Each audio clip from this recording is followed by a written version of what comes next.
Fox Sports. We are sports. We are Southeast.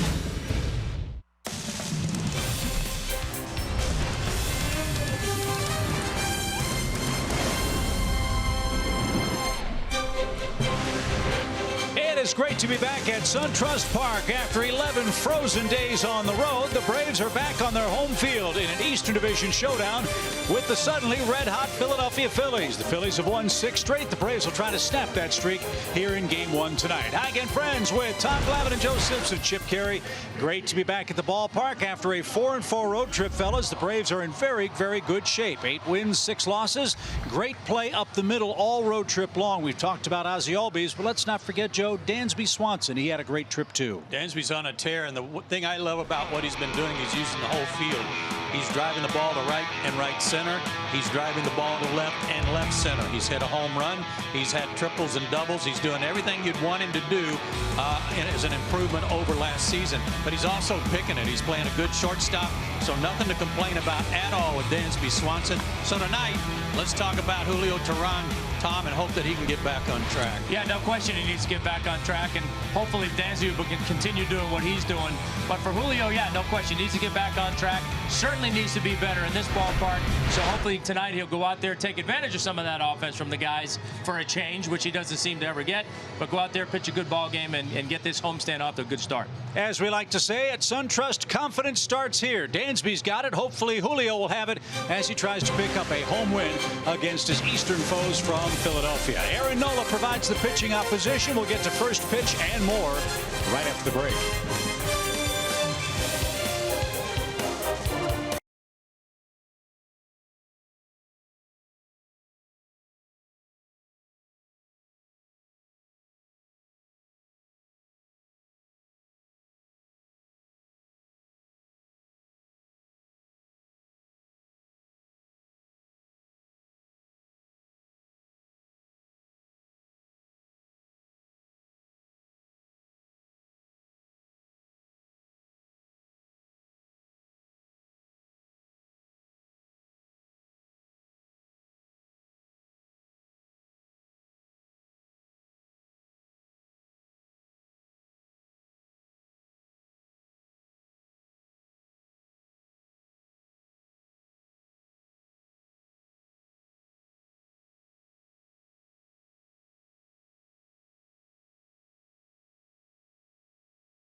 Your local Toyota dealers. Let's go places.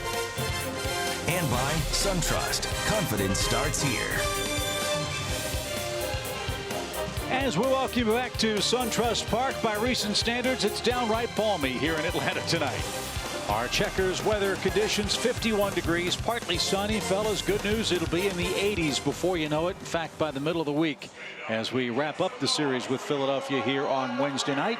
In the meantime, Gabe Kapler seems to have figured a few things out managing the Philadelphia Phillies. His club has won its last 6 games and comes down with a 9-win, 5-loss record. Good for second in the East, 3 games behind the Mets. They have not been playing any teams with real good records, so they're taking advantage of Cincinnati and Tampa Bay to put this streak together, and it's propelled them into second place. Their schedule will toughen up a little bit beginning tonight. Braves took 2 out of 3 from them here, first trip around to open the season. Well, let's hope Julio Teheran can put that winning streak to an end here tonight and get the Braves off to a good start at home. His 4th start of the year, 0-1 with a 7 ERA his last time out. 6 innings of pretty good baseball, 2 earned runs, lost to Washington. Look for him to go out there tonight, establish the strike zone, be aggressive, and start getting in on some fun here at SunTrust Park. Exactly. His 4 keys to pitching success tonight. Some early runs. He's received 2 or more runs of support against Philadelphia only once in his last 9 starts against them.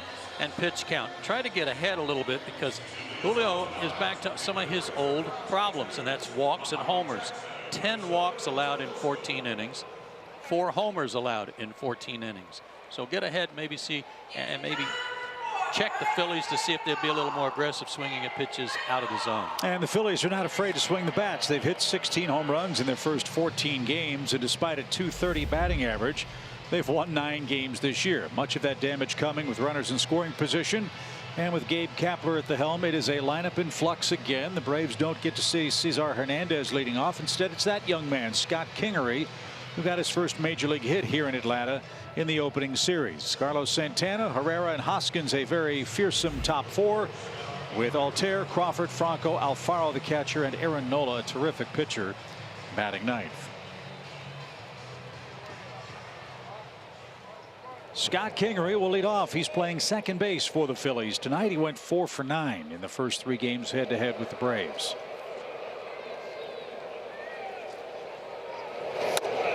Joe West says that's good enough for strike 1, and we're underway. I know that Kingery is a good player. With all due respect to him, anytime Cesar Hernandez is not in the lineup against the Braves, that's a good thing. Well, that's right there. It's 0-2. Hernandez was the DH for the Phillies in Tampa Bay, and one of the goals of Gabe Kapler is to rotate and rest his players in the early days of the season to keep them as fresh as possible all summer long. And Julio looks sharp. 3 pitches, takes care of Kingery. 1 up and 1 down. Can't do any better than that. 3 pitches, 3 strikes. Aggressive with the fastball to get ahead, get him thinking fastball, and there's that quality strike 3 slider. Hopefully those are all good signs. Aggressive right off the bat. Love it. Here's Carlos Santana, the Phillies first baseman, who picked up his 1,000th hit 9 days ago down in Miami. And they brought him in to swing the bat and hit home runs. He's also played an excellent defensive first base. But a low batting average to start, fellas, 154. Bit surprising. Especially left-handed. A switch hitter and left-handed, he's just 5 for 39. One of those hits, though, was a homer here.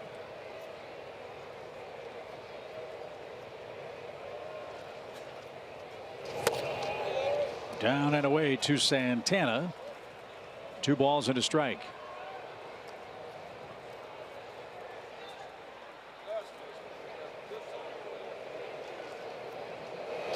Pulled a string beautifully.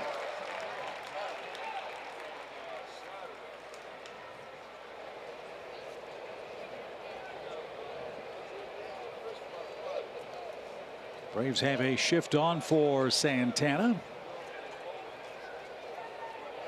And Julio struck him out. And Joe West says Santana isn't going to run to first, so he'll ring him up. No tag needed to be applied. Back-to-back strikeouts to start for Teheran. Aggressive in the zone with the fastball, got ahead. Nice changeup for strike 2. And then there's that slider again. And so much of that for me is if you're establishing, you're throwing your fastball for strikes. You got to respect that. Makes the other stuff that much better. An extra day of rest, too, after the rain out yesterday. He seems to be working a little quicker. That'll bring up Odubel Herrera. He is a hot-hitting Philly, batting .327 for the year. And that's popped foul into the seats. Strike one to the Phillies center fielder.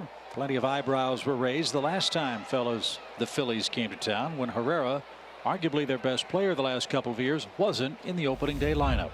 Against Julio Teheran, he's 3 for 8 against him in his career. There were a lot of eyebrows raised for a few different things that series. And that's off the plate. 1 ball, 1 strike to Herrera.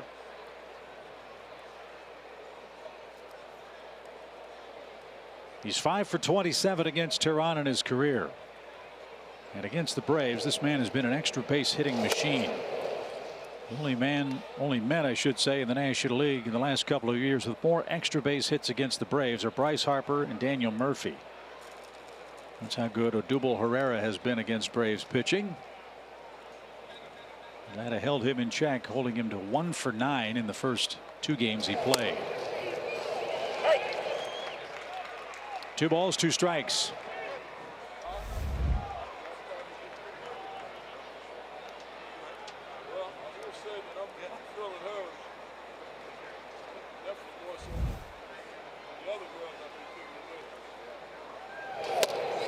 Just missed the inside corner. And Julio with a look in at Joe West, who says ball 3 for Teheran, his first full count. Well, Julio thought it was a strike, and might have to agree with him.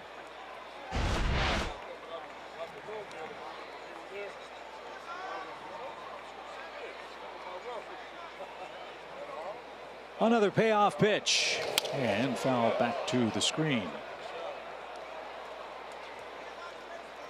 Breezy night at the ballpark. The trio of flags blowing from right toward left on a chilly night, officially 49 degrees. And first pitch.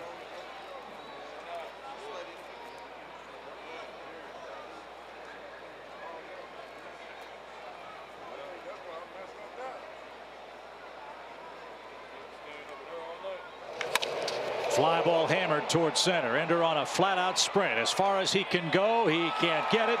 It's a home run. And Julio thought he had Herrera struck out. Instead, Odubel strikes back with a 2-out homer. It's 1-0 Phillies.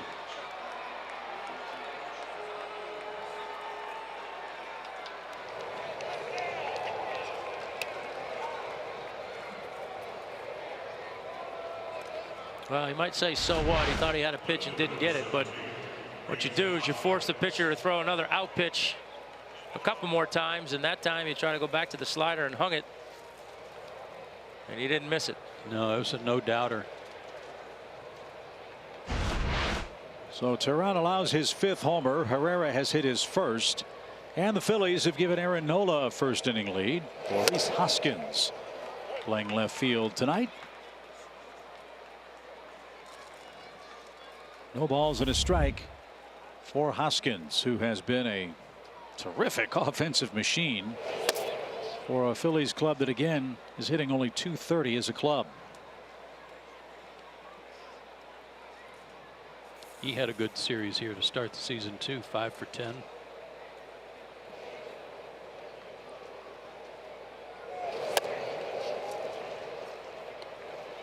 Two balls and a strike.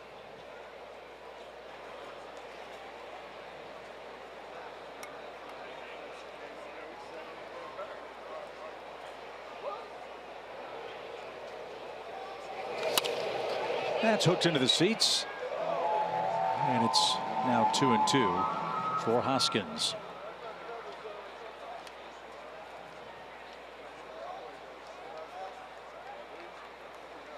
One thing we didn't see with Hoskins in town last time was moving him and flip-flopping him in the outfield, depending on opposing batters. Something that Gabe Kapler talked about doing. Again, Julio thought he had him struck out.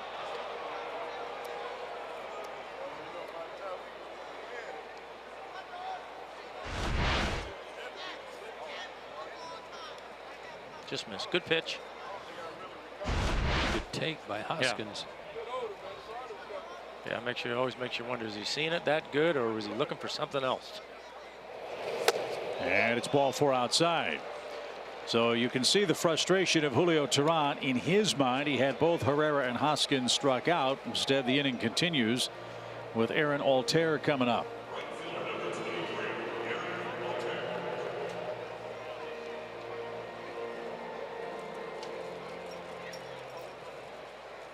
This guy's really struggling.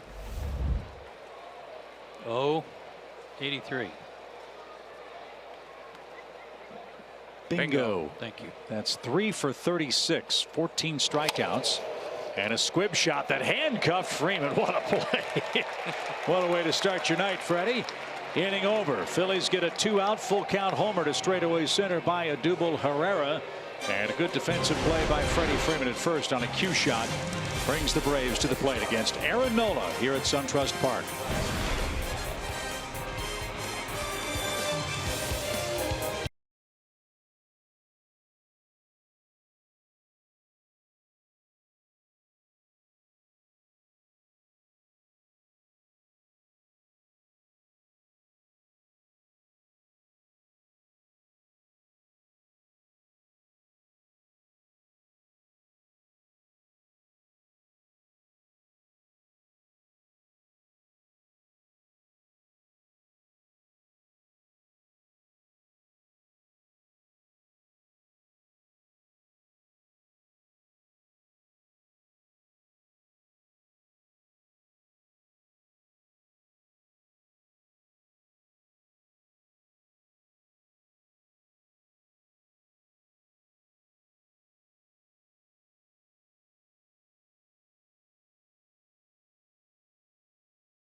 Some warm weather, and tonight, fellas, he's going to see plenty of heat from Aaron Nola, who has long been a thorn in the side no matter who is in the Braves Toyota starting lineup. Standard starting 9 for Brian Snitker in game 1 of the series. Braves are 8-6 on the year, trying to hand Nola his first loss of 2018 today. Yeah, good news is you're home. Bad news is you got to face this guy. 1-0 on the year with a 1.96 ERA.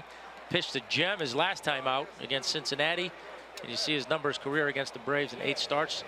Those are pretty good too. Yeah, they are. I think he's developed into one of the best pitchers in the National League.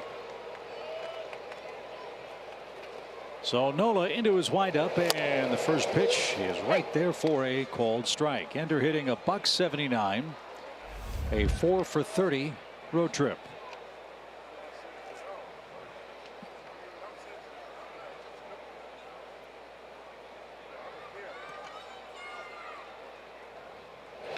And a tapper foul. It's 0-2. Again, so much controversy on opening night. Gabe Kapler wants to use his bullpen liberally. He says that's a strength of their club. Aaron Nola was cruising along here in Atlanta, led 5-0 after 68 pitches. Nola was taken out of the game. Phillies went to their bullpen and lost 8-5.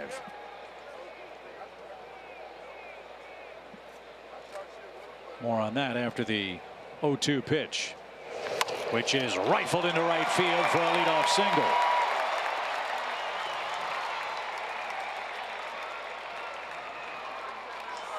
So good start for Ender as he gets his homestand off with a clean first inning single.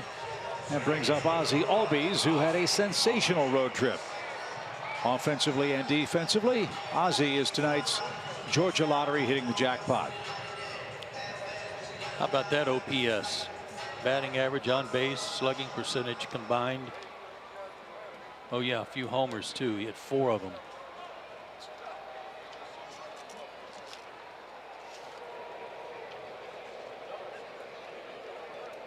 Ender measures off a good lead from first as Nola goes to work and fouls it back. Point being, Gabe Kapler in Nola's second start. 5 innings, 4 hits, 2 runs.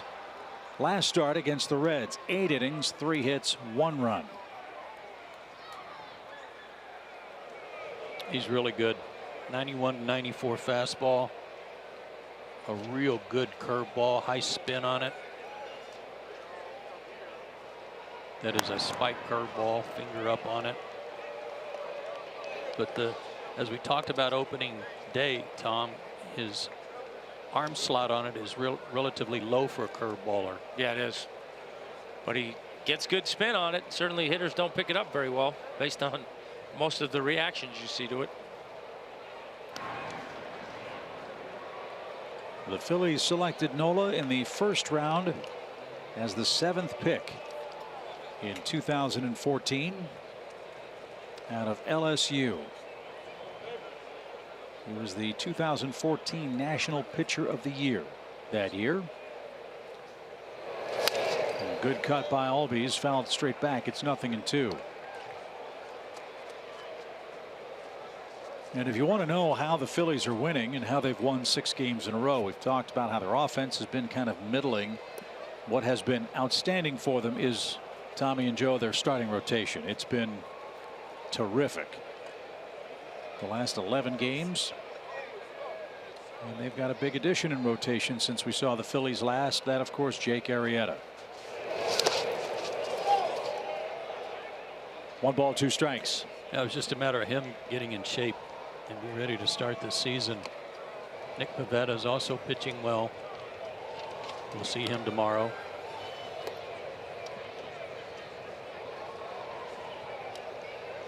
Velasquez works Wednesday.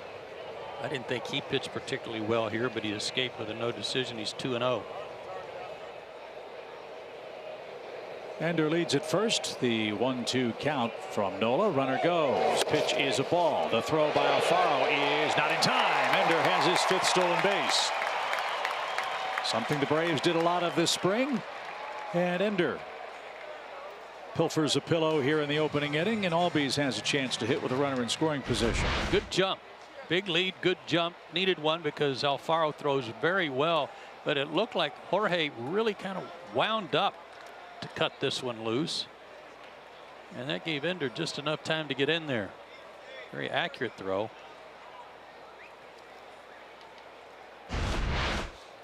Phillies were checking the replay to see if they wanted to challenge that call by Marty Foster at second. They do not. And now Ozzy's worked an even count. Nice for the Braves to answer the Herrera home run in the top of the first with a run themselves right here. The pitch. And chopped foul. This would be huge after the leadoff single and stolen base to get him over, get him in, and cover up that run in the first inning that Julio gave up. Again, Nola's one of those guys. You better get him early.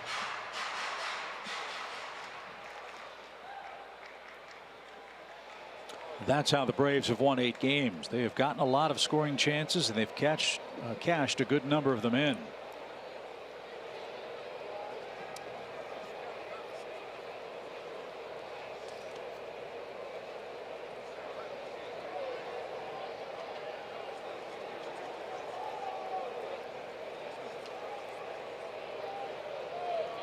Now the 2-2.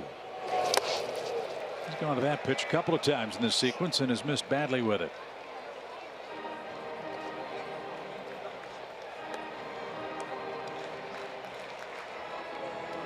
Nick Markakis waiting in the hole. He'll bat behind Freddie Freeman, who waits on deck here in the bottom of the first inning.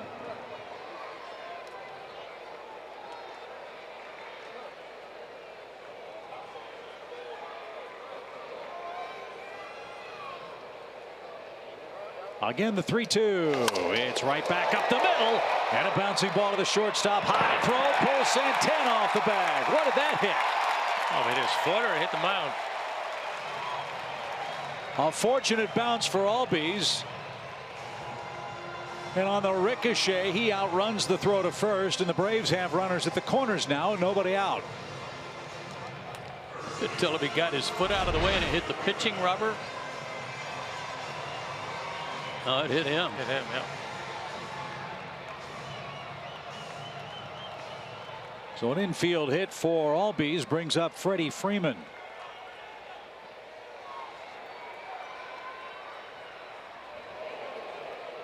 Freddie was 5 for 9 in the series against the Phillies. They walked him 7 times in 3 games. They do not want to pitch to Freddie Freeman if at all possible.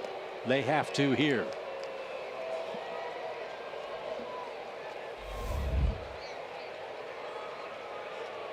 Well, they've got 3 guys on the right side of the diamond. He hits one to shortstop. That's an easy RBI.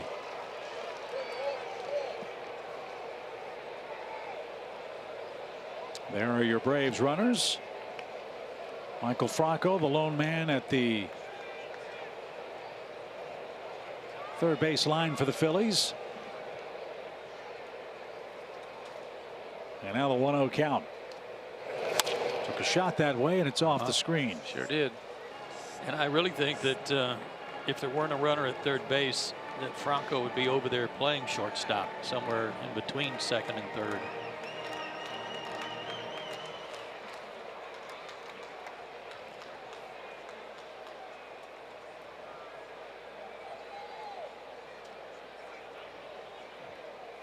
One. Straighten him up with a fastball that missed. 2 balls and a strike.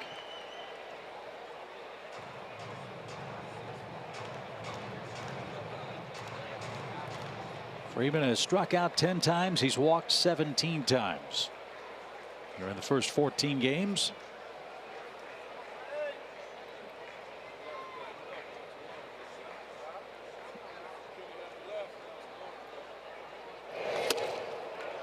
And off the plate, 3-1. He is so disciplined right now, Tommy, at the plate. Where do you go to get him out? Good question. I mean, obviously they're trying to at least establish in on him and try and crowd him a little bit. But, you know, when he's not chasing either side of the plate, man, it really makes you feel as though your options are narrowed and you feel like you got to make a perfect pitch. And the likelihood of doing that 3 times in a bat, not good. There's a great article on Freddie Freeman on Fangraphs the other day that talked about his swing percentage. His swing rate was down 16% and 27% on breaking balls. So he has been very, very selective. See what he gets. 3-1 here. Cork to first. Santana double clutch, throws to second, 1. The return to first is in time. Somehow the Phillies turned that double play. What a snag by Santana. Inciarte scores to tie the game. No RBI, and it's 1-1.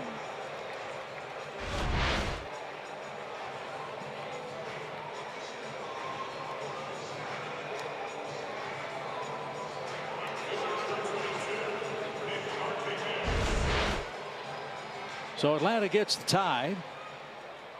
Another area where they're much improved is having Santana work his defensive magic at first base. That was a very impressive double play. Yeah, good play. Ball was hit hard. Didn't quite get it cleanly in his glove, but recovered, made a good throw, and good turn. So Markakis bats and takes inside. Nick off to a .298 start. Joe, sorry. That does so much to try to prevent a big inning. Braves could have easily loaded the bases up, nobody out. And you don't know what might have happened.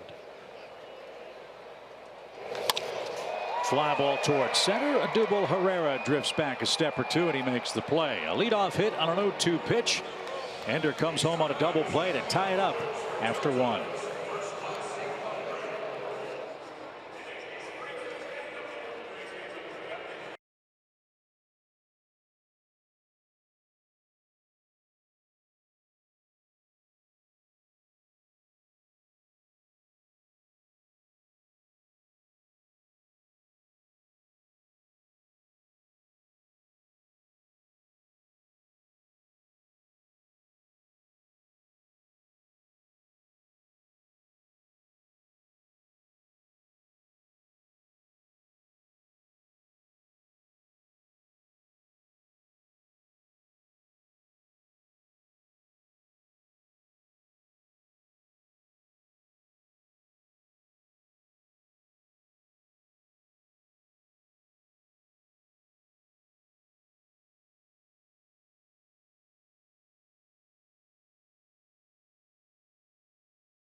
difference in the base running and the aggressiveness this year on the Atlanta Braves.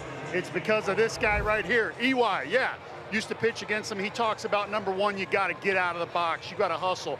And then he does a drill in spring training where he stands on first base in the back corner, and you have to hit the front corner of that bag, not hit him, and sprint to second and get there. It's made a big difference in the base running this year. The guys are aggressive. Offense is clicking. Back to you guys.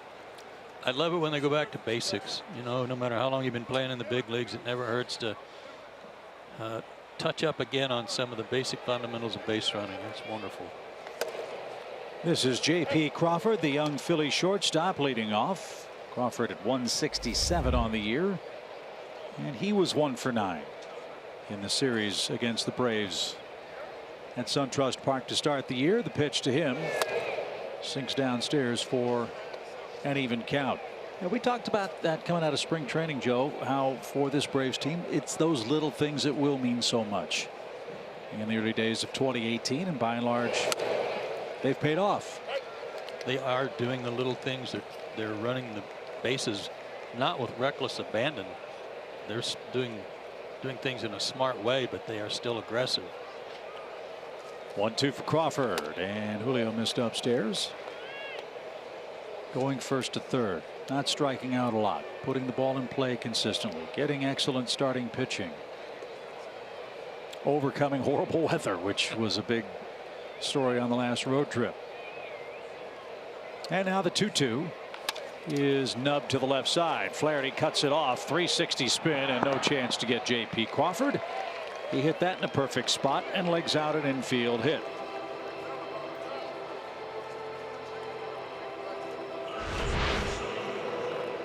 Not only in the right spot, but with no speed on it. Right spot on the field and right spot on the bat.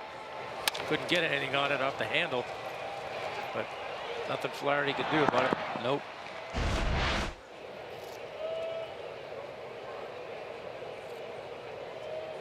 So Crawford's aboard in front of Michael Franco. 2 homers for him. And 15 runs batted in.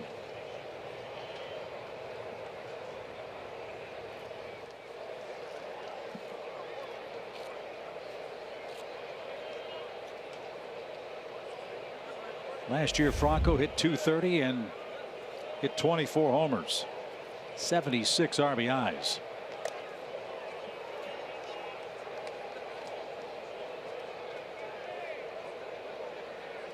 Franco became the first Phillies third baseman with 20 or more homers in back-to-back years since Scott Rowland did it from '97 to 2001. This one's grounded foul at third. Strike 1 for Michael Franco.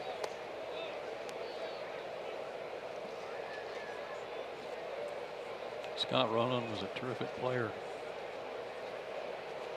Played hard, tough out, good third baseman.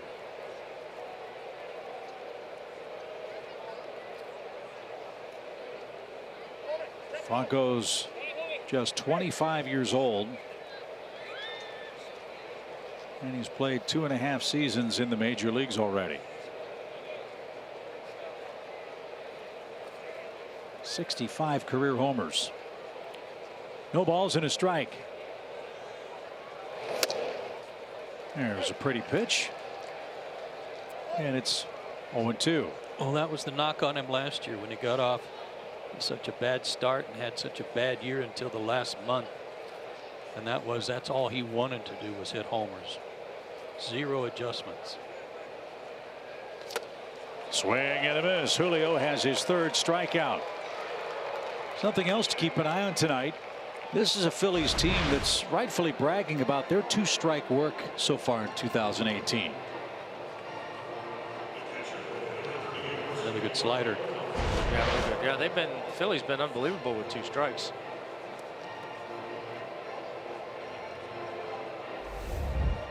'58 hits, 36 RBIs. They got a 2-strike homer from Herrera in the first inning. Baseball with extra base hits and RBIs with 2 strikes. But tonight already 3 strikeouts in an inning and a third. See, I think that's distorted numbers. I don't buy into that. To me, a two-strike, if you're a good team with 2 strikes, that's when it's 0-2 and you're putting the ball in play, not when you're hitting home runs on 3-2 counts. Here's Alfaro, the Phillies catcher, a strike at the knees.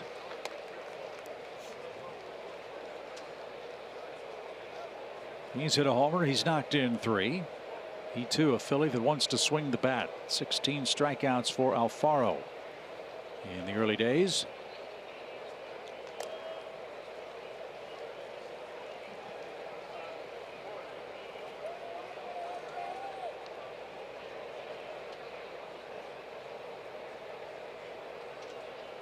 Phillies thought so much of J.P. Crawford, they sent Freddie Galvis to San Diego. And everybody in Braves country is happy about that because Freddie Galvis just wore out Atlanta. I don't know if I'm happy, but I mean, I'm happy that they don't have to face him anymore, but I kind of like watching that guy play a little bit. Truth. He is some kind of good. The Phillies think Crawford is going to be an outstanding player himself. 0-1 count. So let's see what Alfaro can do. 0-2. That was the count Franco got to before striking out. So far, so good for Julio on getting better pitch counts. He's gotten ahead of every guy. 8 for 8 on first pitch strikes.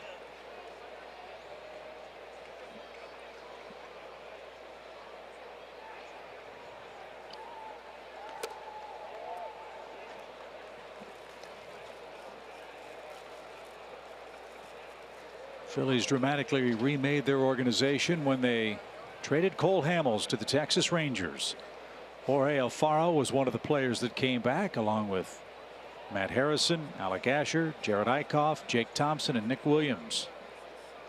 That was in 2015, and the pitch is caught on and missed. Alfaro is down on strikes. Julio has struck out 4 Phillies.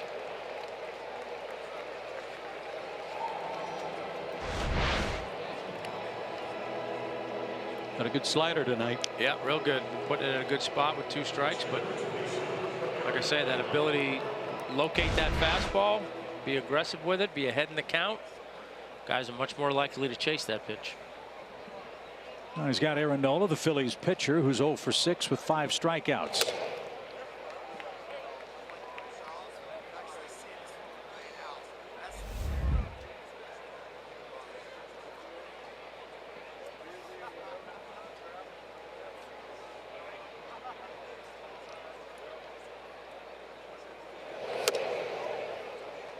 Got the call. It's 0-2. He's gone 0-2 to Franco, Alfaro, and now Nola.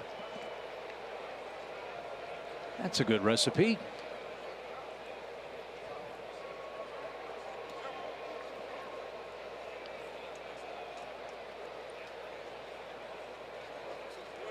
Swing and a miss. He struck out the side after the infield hit by J.P. Crawford. 5 strikeouts for Julio Teheran. The Braves will try to give him a lead next.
Inning at SunTrust Park. While we have a moment, it's time for this day in baseball history, brought to you by Geico. April 16th, 1935, Babe Ruth made his National League debut with the Boston Braves after playing 21 years in the American League with the Red Sox and Yankees. The Babe would go 2 for 4 with a home run, number 709 in his career, in a 4-2 win over the New York Giants and Carl Hubble. The 1935 season would be Babe Ruth's final season in the major leagues. Yeah, he went to Boston and agreed to play there because he was under the assumption he was going to get to manage that club, that was going to be the ultimate prize for him. Was, yeah, you go ahead and keep playing for us, but then you're going to be the manager, and that never happened.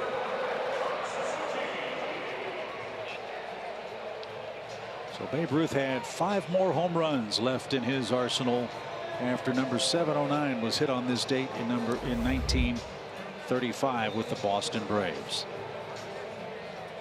Second inning, Kurt Suzuki, Preston Tucker, and Dansby Swanson are coming up. Kurt hitting a cool 300. 2 homers, both of those came against the Nationals.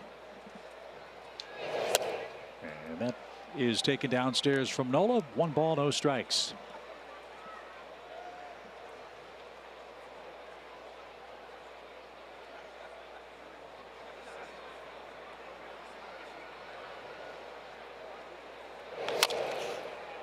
That's chopped foul, headed for the Phillies dugout. It's 1-1. So Kurt can get through this Phillies series without getting hit on the hand. That's what happened to him the last time these teams met. It cost him 4 or 5 games and gave the Braves quite a scare. After they lost Tyler Flowers on opening night to an oblique problem, Kurt Suzuki was plunked very next day. Back in the first week of the season, the Braves had to use 4 different starting catchers. Yeah, that's never how you want to start the year. Negative.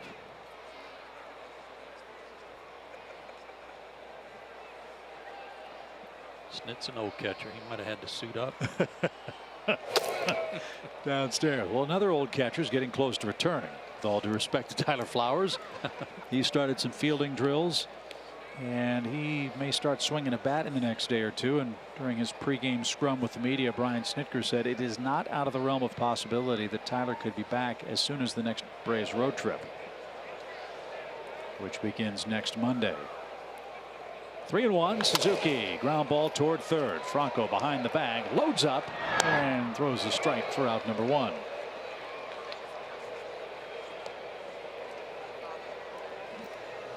That'll bring up Preston Tucker, Braves left fielder, with 3 homers, 12 RBIs. The 3 homers have accounted for 9 of those 12 RBIs. He's hit 3 3-run homers.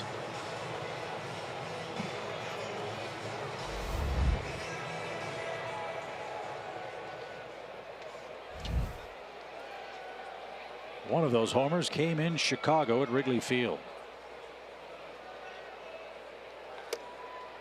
And then missed off the plate. 1 ball, no strikes from Nola, who hasn't thrown strike 1 an awful lot yet.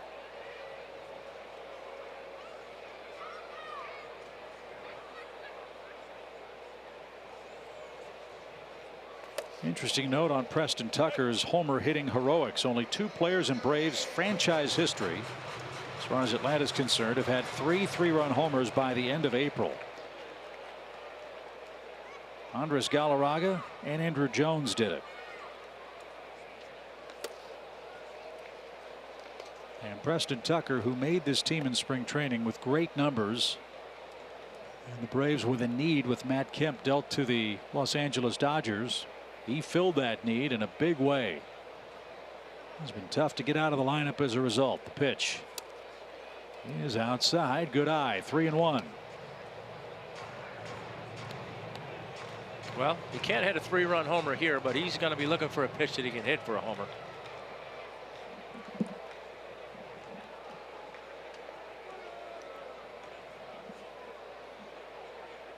And here it is. Rifled toward the right side of the infield, and the throw in time takes care of Tucker.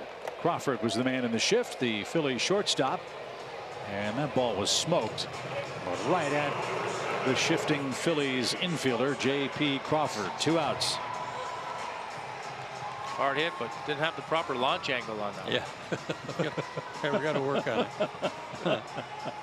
Dansby's launch angle's been pretty darn good, wouldn't you say, fellas? Whatever he's doing, it's good. Keep it going, kid. 15 hits in his last 9 games. 7 of those 15 hits are for extra bases. Good for him. Worked hard. Knows he's got to have a better year, and so far so good. And that kind of swing, Joe, has been indicative of his game plan pretty much from day one. He's just not he's not one-dimensional. And even 0-2, he's using the whole field. He's not chasing a lot of bad sliders. Still able to turn on fastballs. Seeing the ball real well. Dansby's riding a 4-game hitting streak entering action tonight. And if you look at the National League leaders offensively, right now Dansby Swanson's the 5th leading hitter in National League play at .357. Now the 0-2. And a swing and a miss. There's that good breaking ball from Nola. His first strikeout of the night ends the Braves' second in 1-2-3 fashion. Top of the Phillies order coming up. We're still tied 1 apiece.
Braves and Atlanta United on Fox Sports South and Fox Sports Southeast, presented by Advance Auto Parts.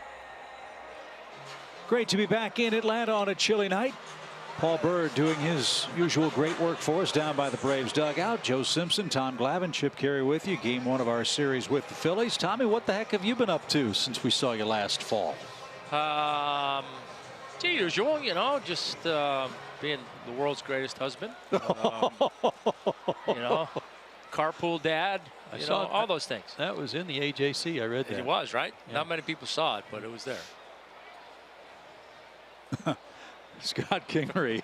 Oh boy, you've opened some doors, haven't you? 5 strikeouts for Julio in his first 2 innings, looking sharp. Kingery, the first victim of the night. And that miss downstairs. I know you're excited about your son down at Auburn. Yeah, they got off to a good start. A little bit of a rough patch here lately with the SEC play, but they're doing well. He's having a blast, so it's good. Kingery lifts one into shallow center that Ender's going to catch. And a can of corn for him. Retires Kingery. 1 up, 1 down in the 3rd. That's 4 straight. Set down by Julio. And here's Santana, who also struck out his first time.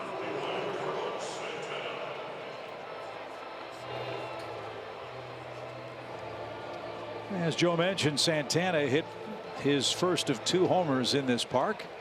Came against Mike Fultonevich, his first homer as a Philly. As I said earlier, his 1,000th major league hit came against the Marlins on April 7th. That was a 3-run homer. So 2 memorable shots for Santana in the early days of the season. Well, you like those milestone hits to be memorable.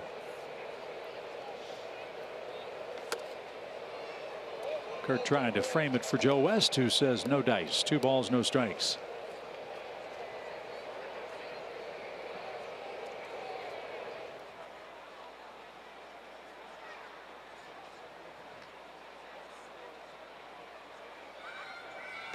Santana's paid dividends already in this game. A nice double play turn on a smash off the bat of Freddie Freeman in the first that helped prevent a big inning.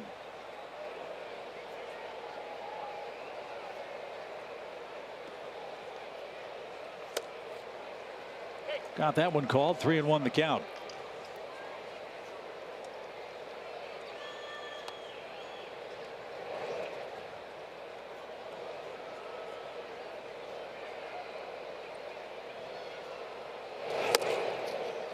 Oh, Santana was about to toss the bat away, and Joe West said strike 2, full count. Yeah, Joe's a little slow on the call, but that was a beautiful changeup, bottom of the zone. Yeah, that's a money pitch there. Throw that one again. Just missed the corner. So Santana walks. 2 of those for Tehran. Odubel Herrera wasn't struck out, I should say, in a very similar pitch before his homer. Well, it's not the no fun group of umpires. It's just the no nonsense group of umpires. None of these guys in this group put up with a whole lot. Marty Foster came under heavy criticism for his ejection of Anthony Rendon of the Nationals last week, and probably rightfully so.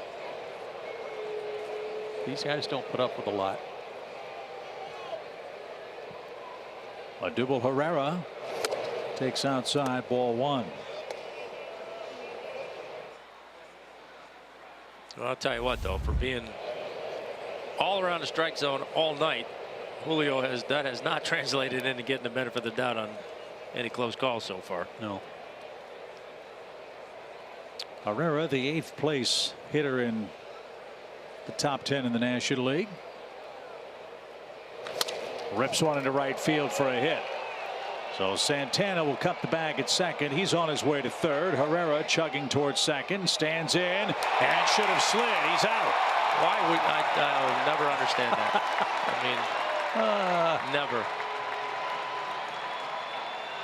The Phillies are going to take a look at this play at second base, but Herrera doesn't slide. He thought he had the double made easily, and Markakis just embarrassed him and threw him out at second base for the moment. He's begging for a look at a replay because he didn't slide. He walked right into it and then slapped himself in the helmet. Yep, you're out. Got him on the tip of the toe before he stepped on the bag. Joe West wants to know, come on, you going to do it or not? Good for you, Joe. Yep, I agree with that. Yep, he's out. That is the kind of play that has frustrated the Phillies with Odubel Herrera, Michael Franco, some of their other young players. Just sort of a And it should. A casual approach. Rightly so. I mean, there's absolutely zero excuse for that. Zero. So if your organization, your manager or whatever gets frustrated with you, well, too bad. I mean, they should. Here's Hoskins. And again, it's not like Odubel's a rookie anymore. No. That's that's, I'm sure, the real frustrating part. Sometimes you wonder if teammates, if coaches have talked to him or other players like that about it, and it still doesn't soak in.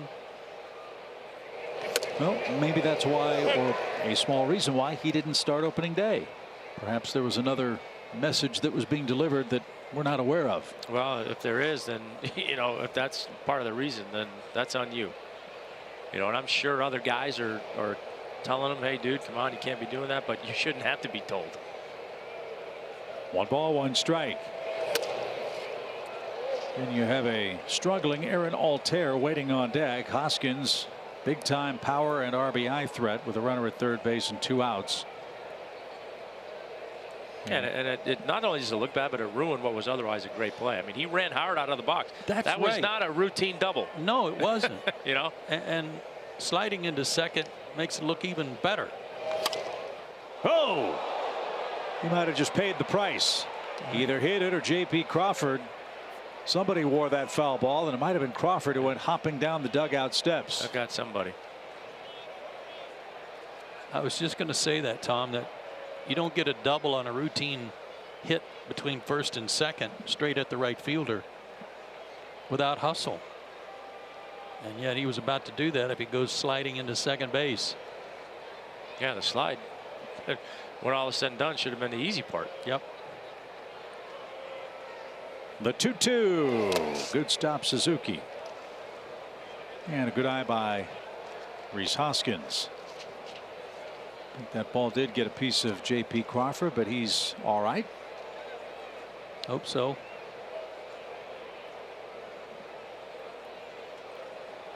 Hoskins is not afraid to take base on balls. He showed excellent plate discipline in his first days as a big leaguer. Well, imagine you're gonna, with a base open and a struggling guy on deck, you're gonna make him try and chase something. And he didn't. And Hoskins has walked for a second time in the game. He now has 13 walks, 12 strikeouts. And the inning continues with Altair, who's 3 for 37 at the plate. Well, if Julio strands that guy down there, give him a big pat on the back to Kurt. Those are two real good blocks on breaking balls in the dirt.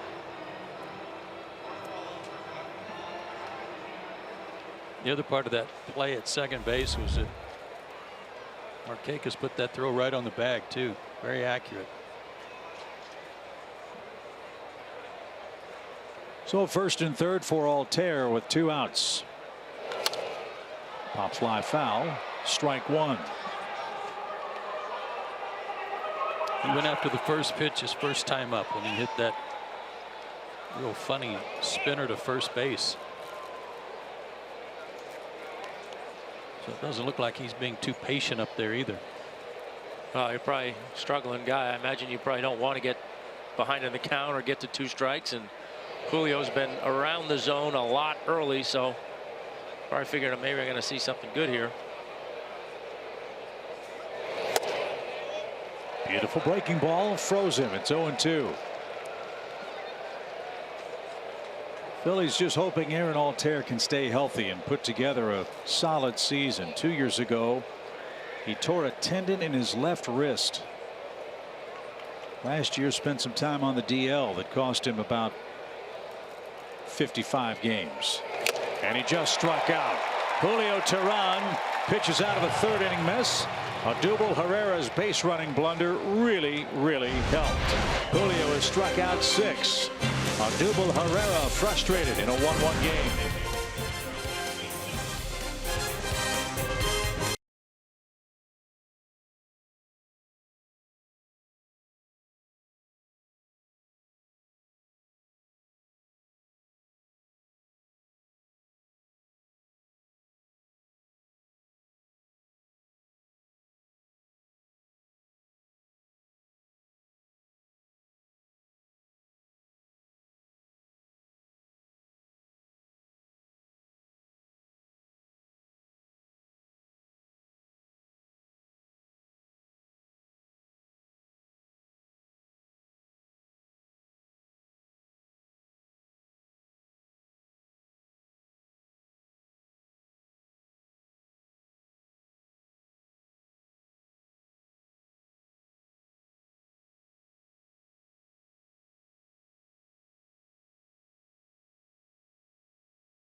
Beautiful crisp night in Atlanta, where the Phillies and Braves open up a 3-game series tonight.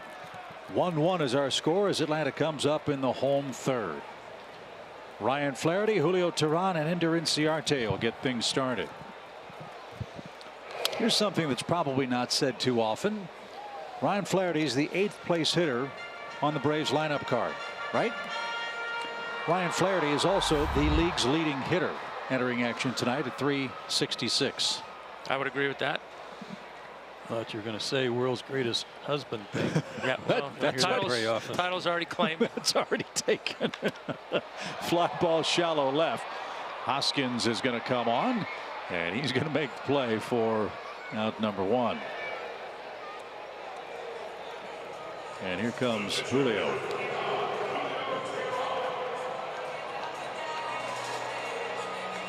All Aaron Nola can do is think about what might have been in that Phillies third inning. He'll try to keep the game tied and give his bats another chance in the 4th inning. A run on 3 hits for Philadelphia, a run on 2 hits for the Braves so far. Right back where it came from, and Nola with some nifty glove work makes the play. Julio hit that hard. 2 outs. Hard to believe it, fellas, but a year and 2 days ago, SunTrust Park opened against the San Diego Padres. It does seem hard to believe. It seems like it's been around a little bit longer. Obviously not a whole lot longer, but I found myself thinking, yeah, this year when opening day came around, I was like, all right, is this the 2nd one or is this the 3rd one? That was a good weekend. Yeah, it was. Braves swept the Padres in the first 4 games played here, and this is the man that had a hand in it. Ender made the first out, had the first hit, had the first homer in that inaugural game against the Padres. He's off to a good start tonight. A single on an 0-2 pitch, a stolen base, and he came home on a double play ball. I know there's been a lot of weather cancellations in baseball, and weather's been just horrible. But there was a cancellation today in Toronto, and they've got a retractable roof. 1-1 count. Yeah, Kansas City is in Toronto, and apparently there's a hole in the Rogers Center roof that caused that problem. Is it from snow or I don't know. I mean, just don't know. I don't know.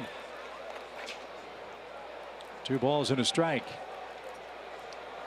And a little roller hit towards Santana. He's got it. He'll step on the bag, and Nola has another 1-2-3 inning. He's set down 8 consecutive men.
Where after getting plunked on a foul ball a moment ago by Rhys Hoskins.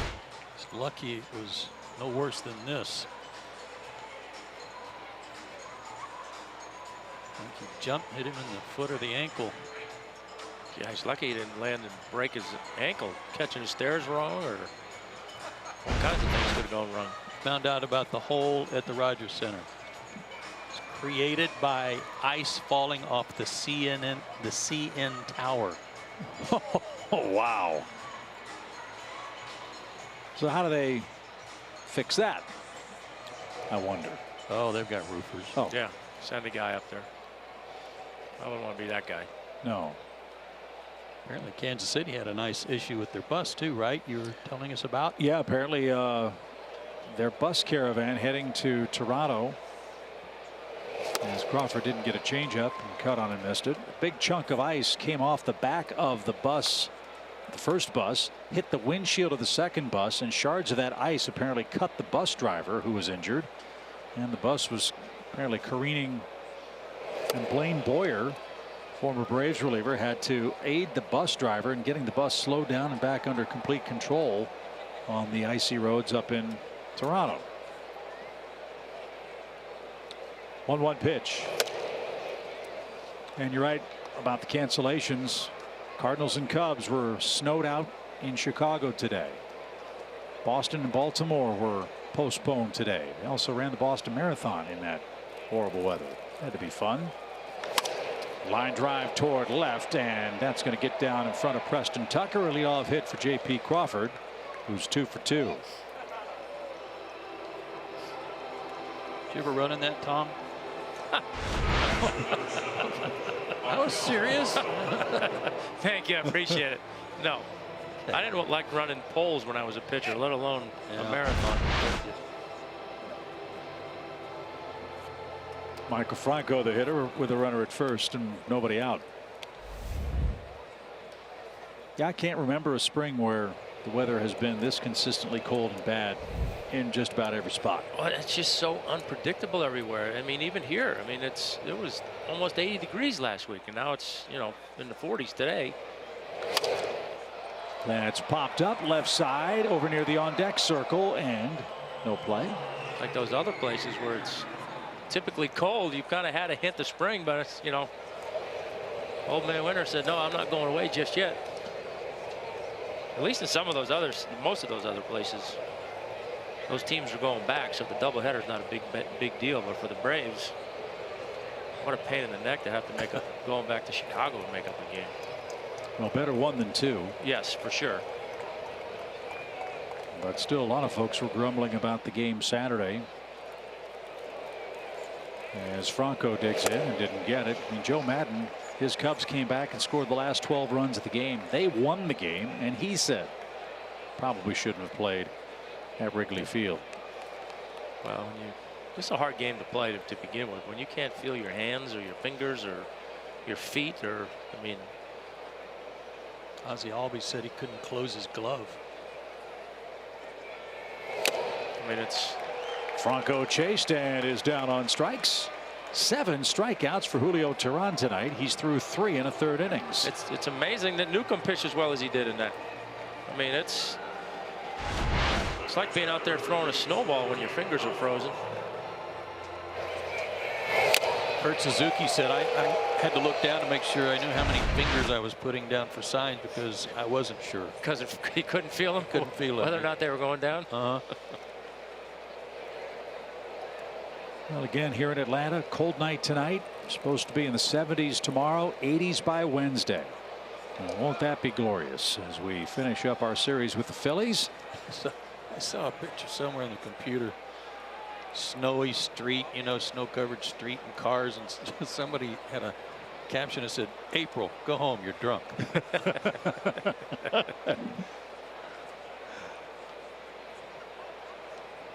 The pitch to Alfaro. Boy, Julio's gotten a lot of swings and misses tonight. Yeah, slider's been sharp, both in the zone and expanding the zone, and he's elevated his fastball for outs too. I like that. All 7 of his strikeouts have been swings and misses. That slider was a pitch that he worked on all offseason long. It's paid off tonight. He had struck out 12 men in his first 14 innings, entering his 4th start of the year.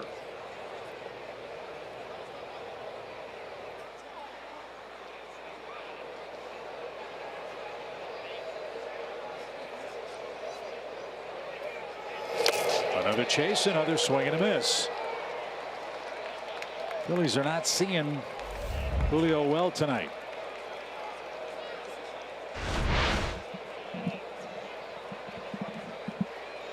It's like you said earlier, Tom, starting that pitch in a good place. Yes. Down low, having it break out of the zone, and they're chasing what they think is going to be a low fastball. Yeah, he's also thrown it for a strike in the zone as well, so they can't lay off the one out of the zone. Little number back toward the mound. Julio will flip to first in time. Weak contact by Alfaro. Chases Crawford to second with 2 outs. And again, Aaron Nola's coming up, the Phillies pitcher.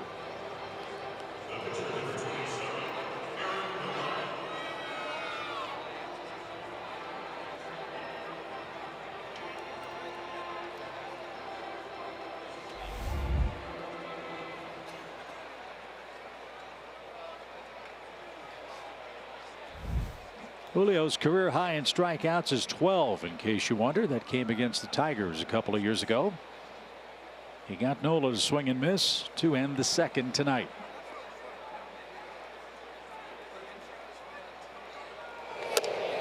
Strike 1.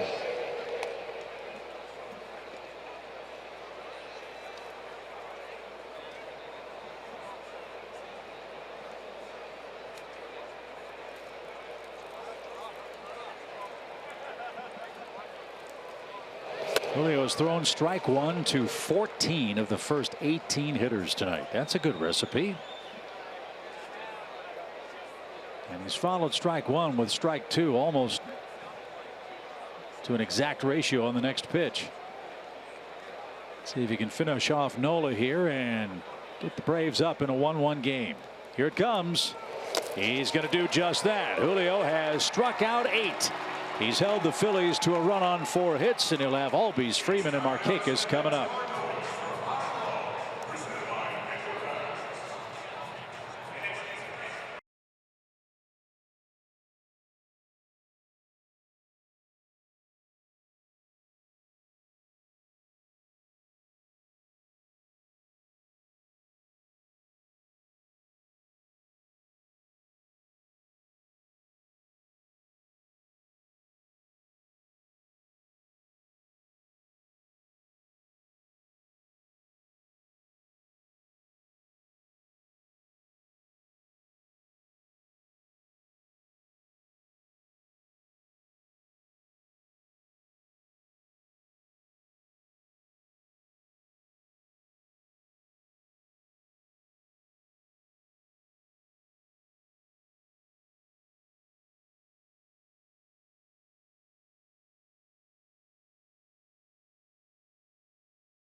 Xfinity delivers the fastest internet with the best in-home Wi-Fi experience.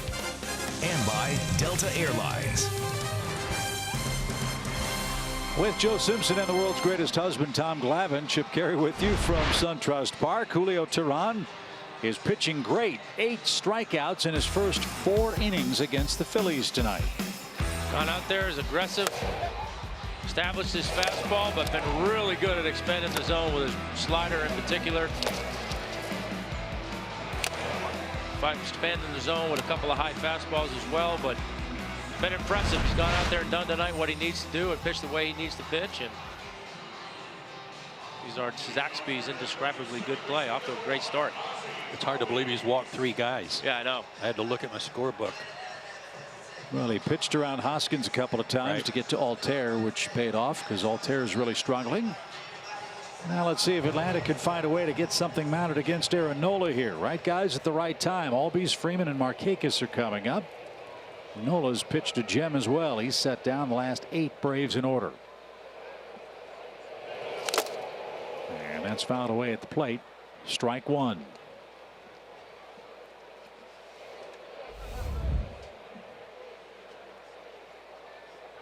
Little concern for Ozzie at the start of the year with 2 hits in his first 20 at bats. He's hitting .409 since with 12 extra base hits among the 18 total he's put together.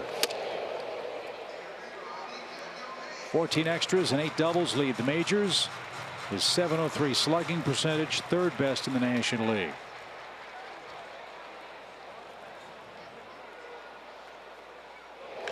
Line drive into center is going to get down for a leadoff hit.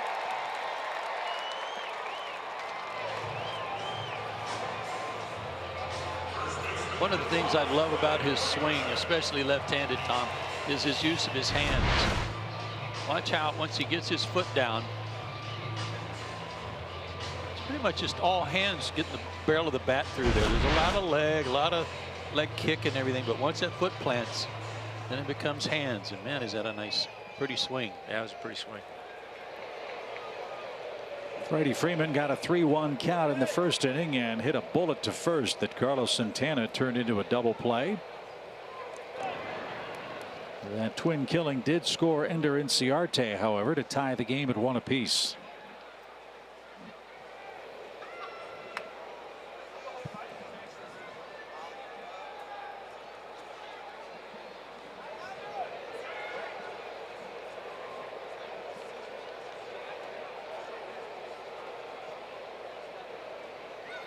And as Joe mentioned, when Freddie was up the first time, it's a very different looking Philadelphia infield shift now with a man at first and not third.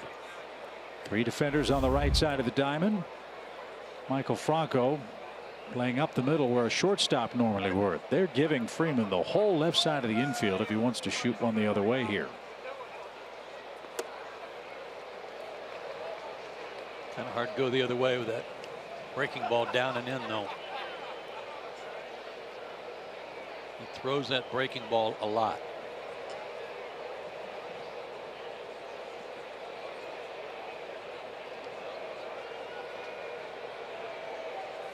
Pitch number 43 coming. 2 balls, no strikes.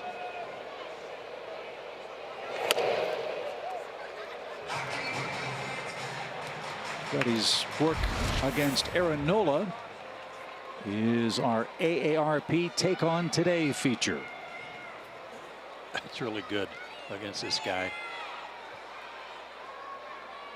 Coming in 6 for 17, 3 extra base hits, including a homer. And he takes another walk on 4 pitches. Again, there's that patience that Freddie Freeman has shown since the opening bell of this season. He is just not going to expand his strike zone. And that sets things up for Atlanta with 2 on, nobody out for Nick Markakis, who stung the Phillies on opening night. A walk-off 3-run homer allowed the Braves to come back from a 5-0 deficit to win 8-5, and it was a missile that Nick hit. Let's see what he gets with nobody out.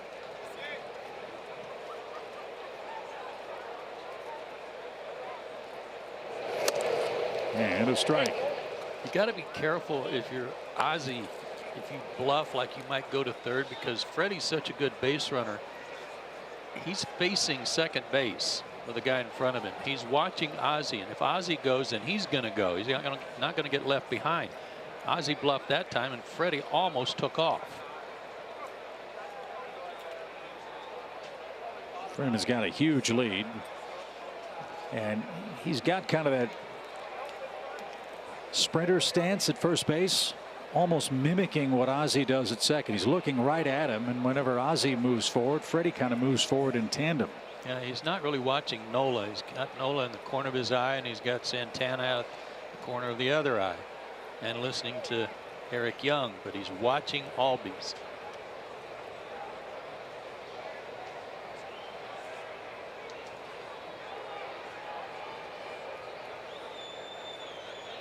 Nick Markakis had a big year last year against the Phillies. He drove in 14 runs against them. He's got a great chance to drive home another here.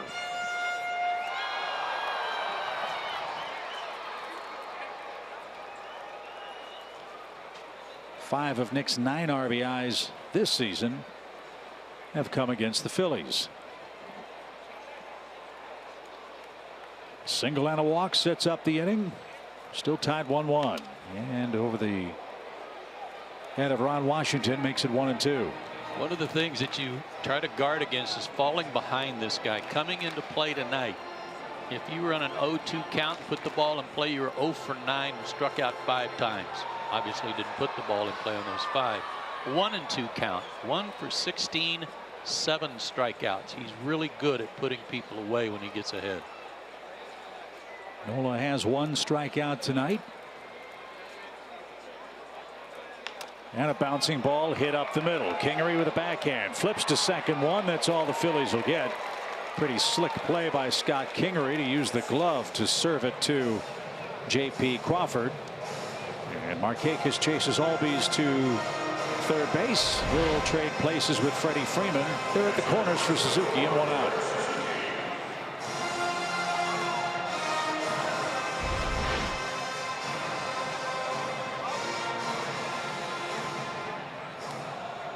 So a productive out in a spot now where a fly ball could put you in front. Let's see what Suzuki can do. You get so few opportunities against Nola, you really have to capitalize. That breaking ball certainly helps Nola get out of a lot of jams. You know he's going to want Kurt to hit the ball on the ground here. Maybe chase one and top it. Popped him up. Altair and Herrera, who wants it. It's going to be Altair. He staggered. Ozzy's stumbling as he heads toward the plate. The throw is offline and dropped. Albies with a head-first slide scores on a shallow sac fly in right center field. And Altair nearly tripped. Ozzy nearly tripped, and it works out for Atlanta. It's 2-1.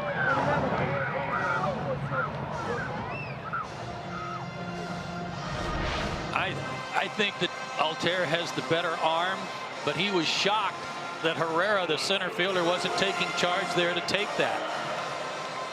And it kind of threw him off in terms of getting himself in a position to throw. Yeah, at first I thought maybe he lost it, but you're right. I think he was just giving way, and it was like, oh, I better take it.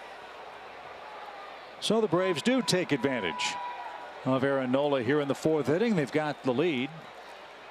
And Preston Tucker, the batter, he rolled out his first time up. And Nola just unrelenting in his ability to try to bury that ball across the shoe tops of left-hand hitters. I assume Ozzy touched home plate. I never saw Joe West give a safe or otherwise sign.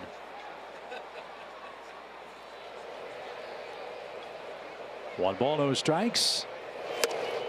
Well, there's about a 6-foot-long trail of chalk down the third base line crossing into the right-hand batter's box from Ozzy Albies.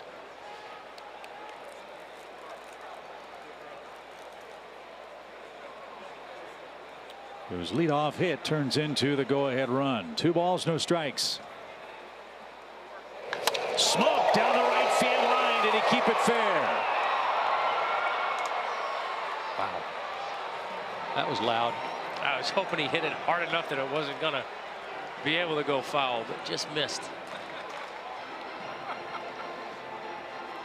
If that had stayed fair, we might have needed a mason to fix the brick wall like they needed folks to fix the roof in Toronto. Well, there's room in the chop house in that first and second row to hide.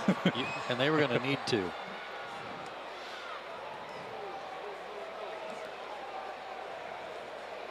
So a loud strike for Tucker.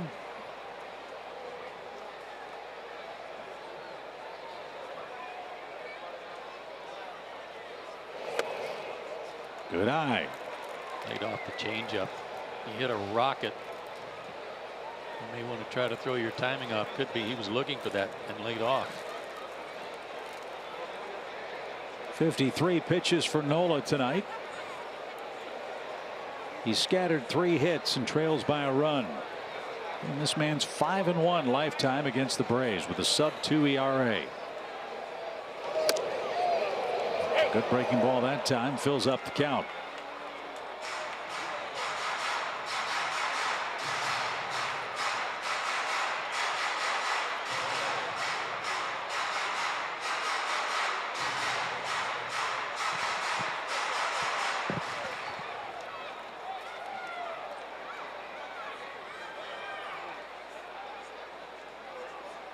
Markakis leads, and there he goes. The pitch is fouled away, and on the recoil that might have gotten a piece of Alfaro.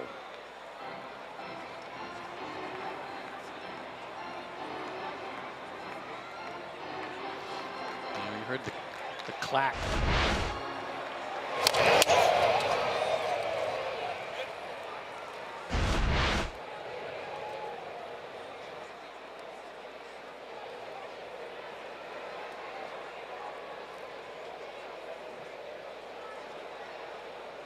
So another 3-2 count. Again, Markakis departs. The pitch is caught on and missed, and that retires the side. And Ozzie Albies leadoff hit. He scores on a Kurt Suzuki sacrifice fly after 4 innings in Atlanta. Ozzie touched the plate, and Atlanta leads 2-1.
The 5th inning brought to you by Audi. Always a good time to recap the keys to the game for Julio Teheran tonight. Joe, you said early runs and pitch count would be instrumental for Teheran. I would say he's passed both of those with flying colors to this point. I love his aggressiveness tonight. As Tom said early on, he was using his fastball to set up everything else. He does it again here to start this inning. Is that a fastball? Yes. Scott Kingery, the leadoff man for the Phillies. He is 0 for 2. And he did not swing there. 1 ball, 1 strike.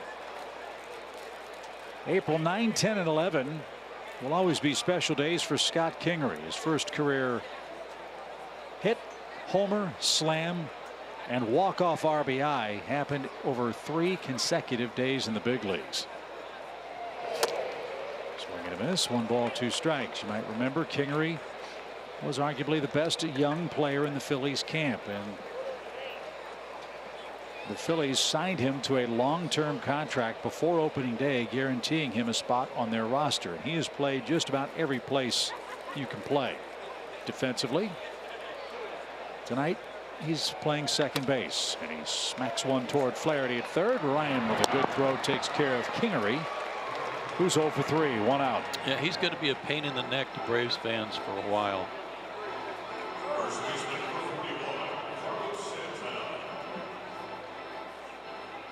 Second round pick by the Phillies in 2015 and won the Phillies minor league award for their best player in their system last year. It's good for him. Here's Santana 0 for 1 with a walk. He was left stranded at third base after Odubel Herrera's vapor lock in the third. And a strike.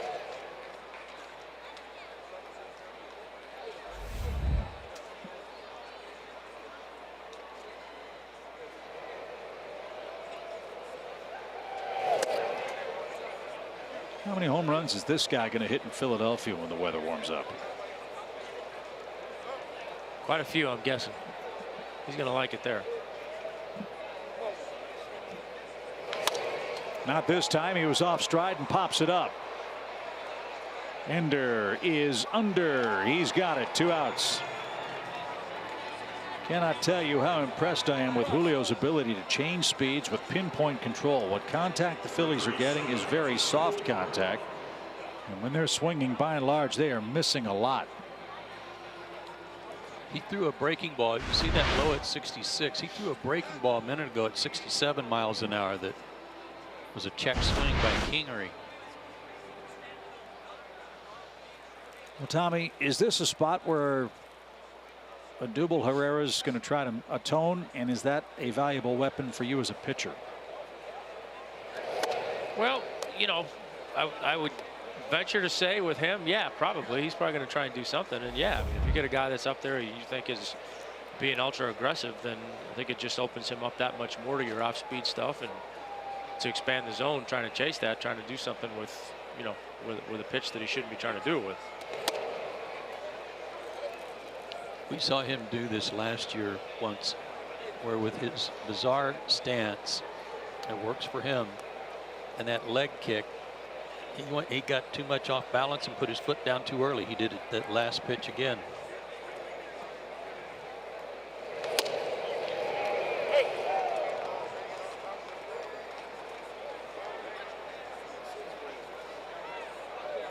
Seemed like there was one last year, Chip, where he got his foot down. The pitcher hadn't even thrown the pitch yet. That's exactly right. It was up in Philadelphia. Yeah.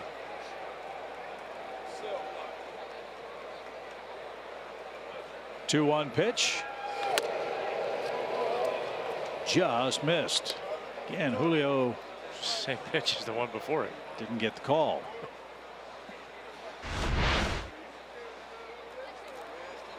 Had an interesting conversation with a major league coach about the strike zone.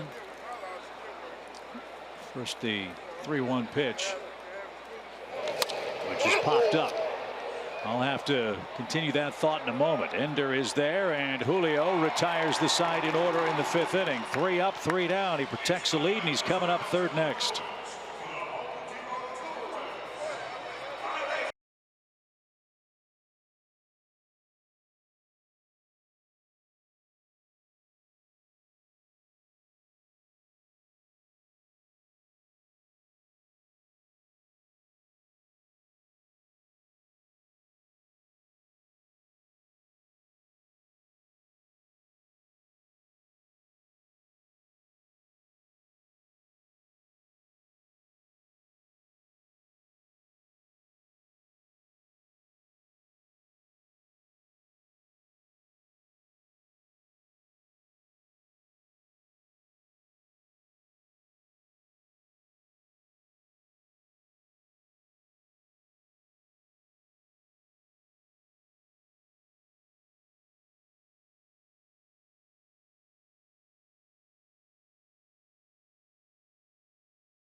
your local Ford dealer.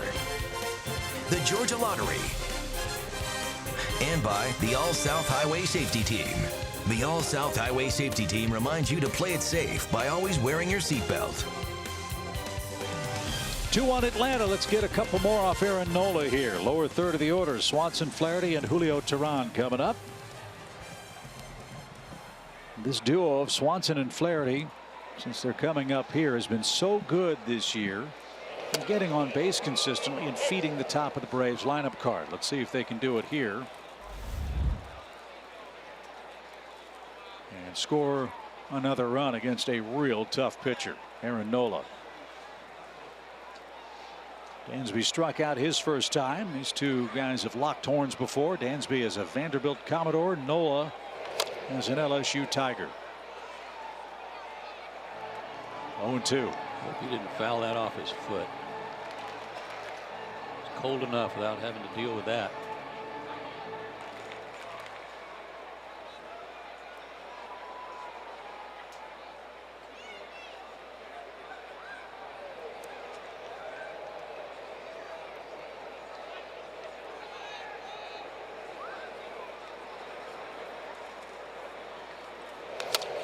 Right off the end of the bat and foul back.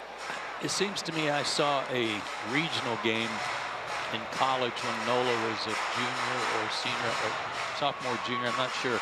And he was the ace of the LSU staff, and he was pitching against Oklahoma, and they had John Gray on the mound. That was a pretty good matchup. Yeah.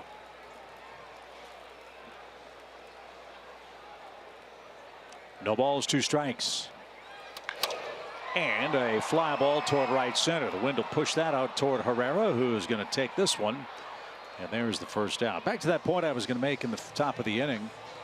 As you look at the computer generated graphic for the strike zone, this coach said the strike zone really isn't a square or a rectangle anymore. If you look at all the pitch cast data that has been accumulated over the years in Major League Baseball, this coach believes the strike zone is really more oval shaped from top to bottom. And the real interesting part is when we talk about pitch framing and we talk about catchers stealing strikes, it's in the 4 corners of the strike zone that are cut off by that oval where catchers can really swipe a strike or more during an at bat or over the course of the game. Swing and a miss. 0-2 for Flaherty with 1 out. So try to keep that in mind as you see these cool graphics try to explain the strike zone. Coaches don't see it as a square or rectangle. They see it as an entirely different shape altogether. I'm sure by tomorrow we'll have that thing ovalized, you know. We'll get our oval team on it. Yeah, yes. There you go. 1 out for Flaherty. 1 ball, 2 strikes. And foul back. See, I would argue at times it's more like a thimble than it is an oval. But that's just me. Yeah. Yeah. There are a lot of hitters in the major leagues who would disagree with you. I'm sure there are. And the pitch is downstairs. 2 balls, 2 strikes.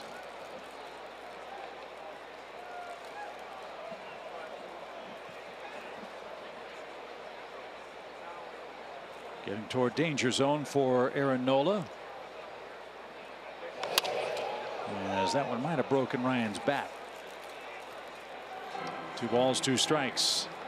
66 pitches for Nola. He threw 68 and led 5-0 in Atlanta in his first start. Well, his manager's got his book out, The Theory of Baseball. So you're right. He'd be the end of the line. Full count. It's a good thing I don't have that book. I'm colorblind. I couldn't make out anything.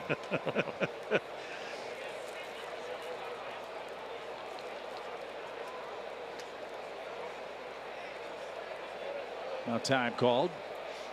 Braves trying to snap a 6-game winning streak for the Phillies tonight. It's their earliest 6-game winning streak in any season since 1981. And foul back. Good battle here with Flaherty, who's done this a lot.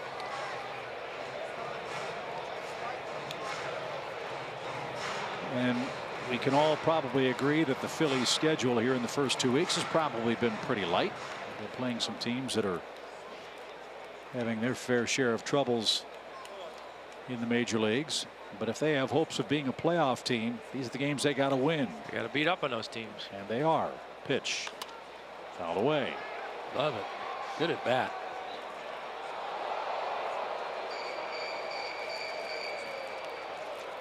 Bryant popped out his first time up.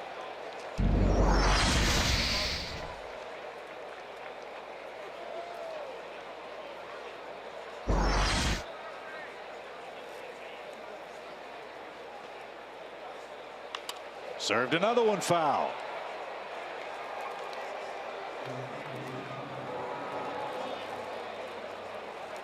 A 10-pitch at bat so far for the Braves third baseman, who was a former Philly. Let go in the final days of spring training, and the Braves scooped him up and are very glad they did. So we ought to know these guys exceptionally well. He's 7 out of 14 against the Phillies at the plate for Atlanta. The pitch. Line drive, a well-rewarded base hit.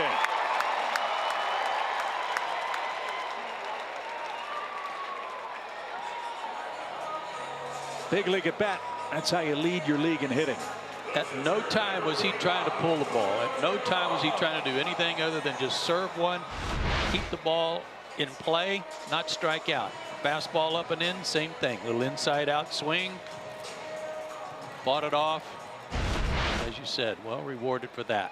Yep, fight him off, fight off a bunch of good pitches, keep forcing him to make more, and sooner or later you hope he's going to make a mistake, and he got one. Julio hit the ball hard his last time up. Nola knocked it down. He's the best bunter on the team. And that one danced off the plate. 1 ball, no strikes.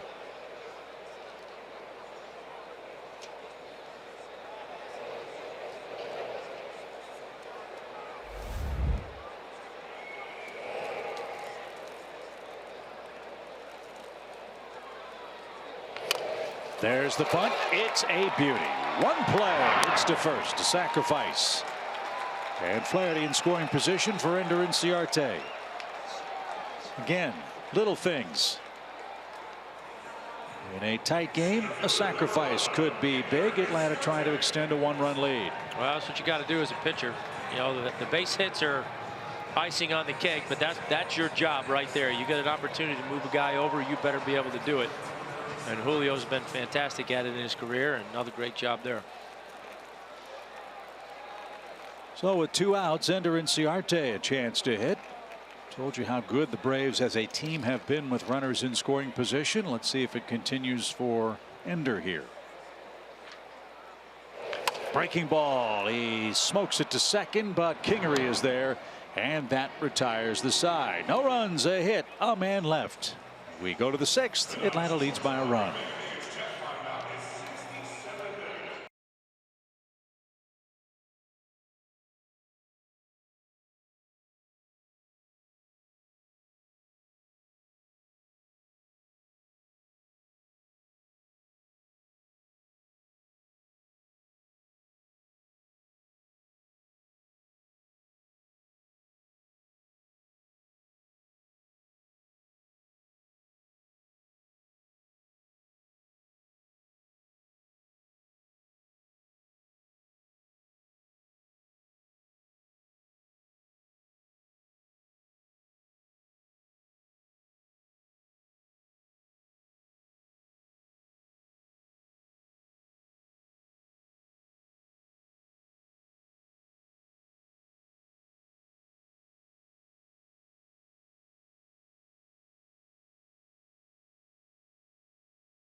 the 6th here at the Battery outside SunTrust Park. Time for our Xfinity game break. We know the Mets' Jacob deGrom can throw hard enough to break bats. Well, the problem is Bryce Harper is strong enough that even with a broken bat can hit a home run. His major league leading 8th of the year. Snapped it right off at the handle, and Harper still man enough to send it over the wall. That is absolutely unbelievable. There you have it. Right now, the Mets are on top of the Nats, however, by a score of 4-1. That is Washington's only run. It's still amazing, Chip, Joe, and Tom. It is amazing. Good grief. Well, what's even more amazing is it's in New York and it's cold.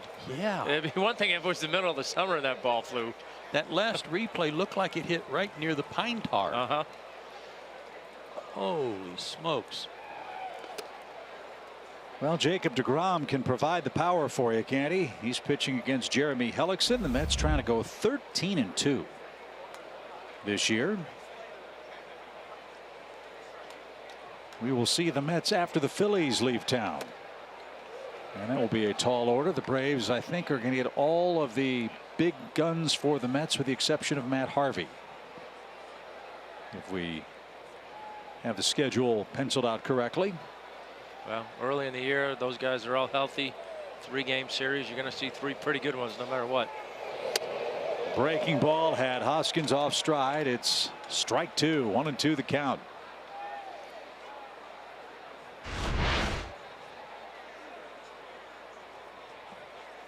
Little Anibal Sanchez action out of Julio Teheran tonight. Yeah. Pitching beautifully. Just 4 hits allowed. And Hoskins reached out and poked that somehow down the right field line for an extra base hit. How in the world did he cover that ball? Well, I don't know, but I'm beginning to understand it, because didn't he do that in that series a couple of times to open the season, where he just reached out and drove a ball to right field? This wasn't even anywhere near a strike. It's a foot off the plate. No. He was going in their dugout and swung at our dugout and kept it fair. Yeah. Huh. That's not fair.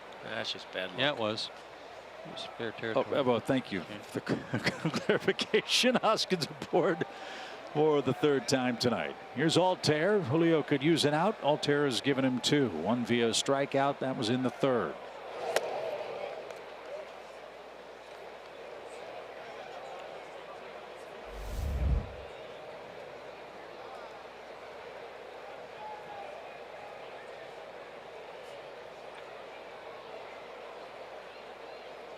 One ball, no strikes.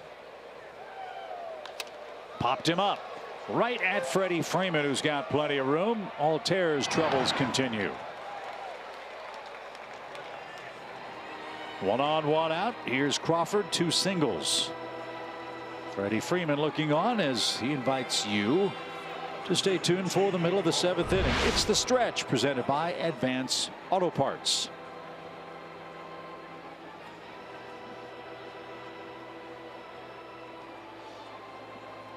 All right, Tommy, he's 2 for 2 against Julio. What do you do with J.P. Crawford? You've got Franco next, and he struck out twice. Well, you got a base open, so if he's beat you with how you're trying to get him out, then you got to make an adjustment. If he's beaten you because you've made bad pitches, then make better pitches. Don't make bad pitches. So right? that's first. You got to decide how he's beaten you. And like I said, if he's beating you at your game, then either pitch around him a little bit, see if you can get him to chase something, or change your game plan. Remember, the first hit was that weak ground ball. Yeah, that little infield hit. Yeah. And this is an interesting part of the game, too, because in this modern era of baseball and analytics, Julio is entering the 3rd time, or is halfway through the lineup for a 3rd time. Something that we're seeing starting pitchers do less and less in the major leagues. Fly ball toward Ender. He'll gallop to his right a step or 2. Lazy fly ball to him. 2 outs. Crawford retired. And here's Franco. We've talked about this before, Tommy, about scouting reports and wanting to know who's hot and who's not, regardless of whatever their average is or what's going on with their season. What have they done the last 10 days? And I know that Crawford's 2 for 2 tonight. 1 was that weak infield ground ball out, but he was 6 for 36 coming in. Yeah, he's not swinging it well, like you say, weak out. I mean, a weak base hit, and sometimes too, you know, you might know how you want to get a guy out, but you may not use that until you get into a situation where you have to get him out. You know, he might have come up there and, you know, come up in a situation, you might say, hey, I know I can get this guy out in, but I'm going to save that until I really need it. And if you get in situations early in the game where, all right, you pitch him backwards compared to what you want to when he gets a base hit or whatever, okay, so what? You've held on to how you think you can get him out until that situation where the game is on the line, and right there Julio made a great pitch. Are you serious? Oh yeah, really? Absolutely. That is awesome. Now they may not do that anymore. Analytics may not allow you to do that, but I know back in the day, yeah, you'd pick a guy where, okay, game is on the line. Here's how I think I can get him out. So early in the game, when the game's not on the line, you don't show that card early in the game. You hold on to that situation where, okay, game's on the line. Now I got to get him out. That is so great. 2 balls, no strikes for Michael Franco. Is that sort of like, I think I heard Maddox say this or remember it, that there were teams that you might face in spring training where you're facing a hitter you know you're going to see several times during the year. I'm not going to pitch him the same way in spring training. Yeah, you'd pitch him backwards, or you know, if you got a pitch maybe you're trying to develop a little bit more, get a little bit better with, you won't show that to them the whole game. That split the plate, 2-2. It can go the other way too, though. You know, I mean, you can, you know, I know there are a few spring trainings for me where I was trying to mess around with a cutter a little bit, and you go up against some of these teams that you know you're going to see a lot, and you know you don't really know how much that pitch is going to be a weapon for you, and you might throw a whole bunch of them just to have them going back to the dugout going, okay, what the heck's he doing? Yeah, what is that pitch? He's got a cutter now. Big sequence for Julio Teheran. The pitch. Good stop, Suzuki. Threw that right to the back point of the plate, but Franco didn't swing at it this time. Kurtz made a number of good stops on those breaking balls in the dirt. Well, he went upstairs on Franco on one of the strikeouts, I think in the 4th inning, but on 3-2 count.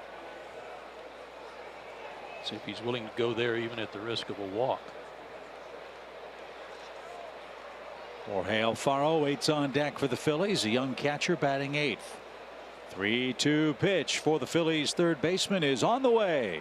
And he got it. What a pitch. Franco's got the hat trick. He spikes the helmet after Julio takes care of him. And the Phillies waste a leadoff double in the 6th. Braves 2, Philadelphia 1 with Ozzie coming up.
He's given up a run. He has struck out 9.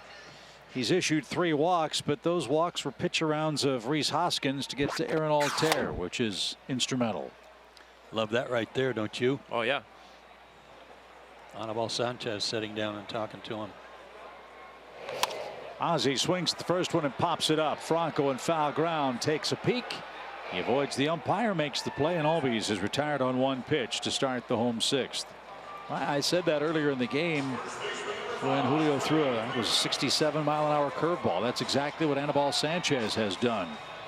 So maybe the veteran's wisdom and experience is helping Julio Teheran do some things a little differently, and hopefully it'll lead to big success.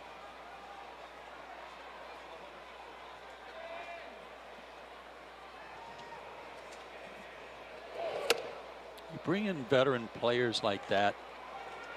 Obviously, Anibal's had a very good career, and just like R.A. Dickey last year, you're hoping they will eat some innings and bide time for those younger arms to continue to develop. But you also want stuff like this.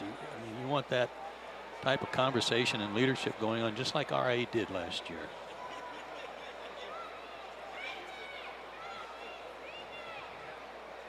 It's been a joy to watch Teheran tonight through 6. As Freeman fouls one away, 1 ball, 2 strikes. Never too old to learn something in this game, are you? Oh, absolutely not. You know, and you know, not necessarily a new pitch, so to speak, but maybe, you know, a variation of a pitch or different sequences, or, you know, hey, try this pitch on that side of the plate. I mean, you don't ever know. Hitters change. Sure. They make adjustments, and all of a sudden what got them out before doesn't today.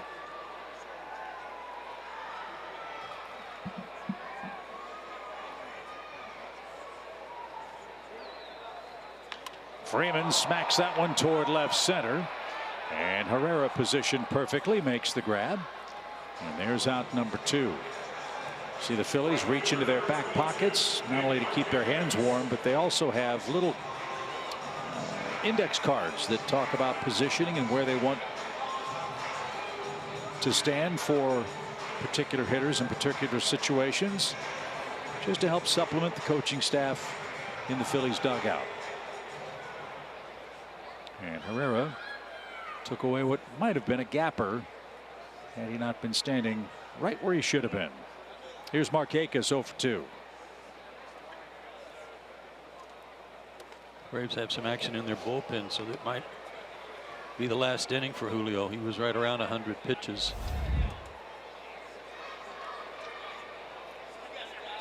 '96. Thanks, Chan.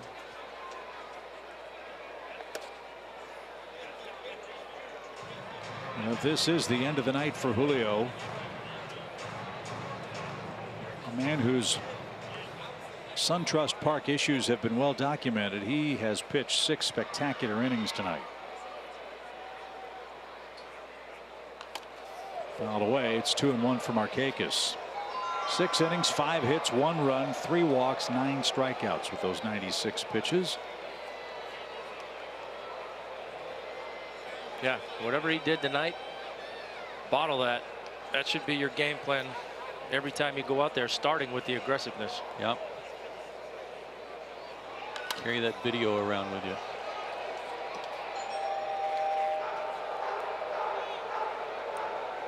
Every time you walk in the video room, have Rob Smith cue it up.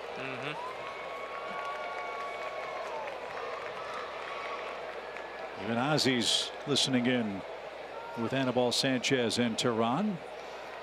Love it. 2 balls, 2 strikes. Popped him up. Franco in at third at the cut of the grass. Backs up a step or 2, and Nola has another 1-2-3 inning. This time it ends the Atlanta 6th. He's coming up second. It's 2-1 Atlanta in front.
Philadelphia Phillies.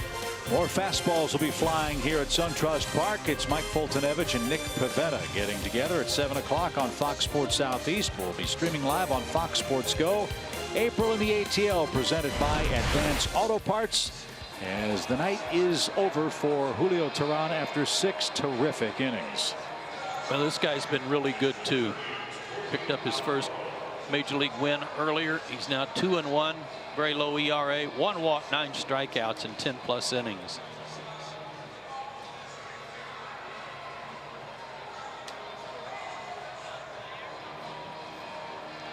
I don't know how everybody's feeling, Chip and Tom, coming off this road trip, but it's really a miracle that the whole team's not wiped out by pneumonia or something, you know. And I'm sure there's a lot of guys with the sniffles, but it was so brutal.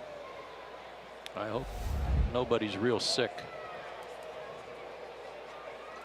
Well, the day off, even though it was a travel day, probably did everybody some good. The team sat around in the clubhouse at Wrigley Field for a while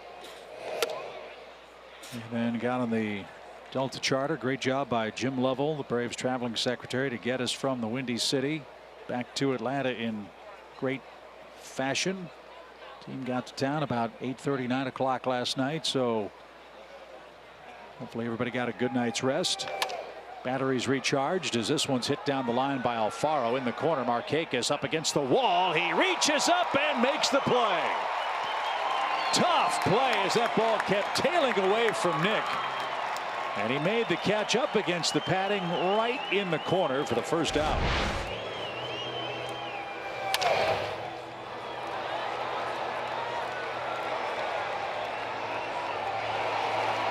Nice to have your home ballpark in play here when you're trying to chase one into the corner and knowing how much room you have. Really good play. Super play. Went a long way. Contending with the wall and the wind, and good play. So that retires Alfaro. This will be Cesar Hernandez. Nice card for Gabe Kapler to play. He can bring on Hernandez as a pinch hitter in the late innings.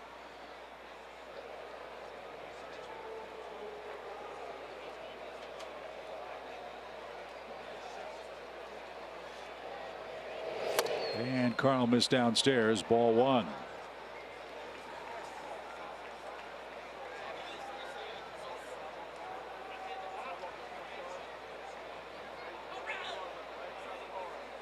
Hernandez has 4 hits against the Braves. One of those hits a home run.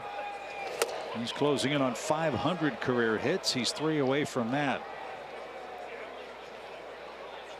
And has gotten on base in 11 straight games. That streak is on the line in a tough assignment, a pinch hit spot in a 1-run game.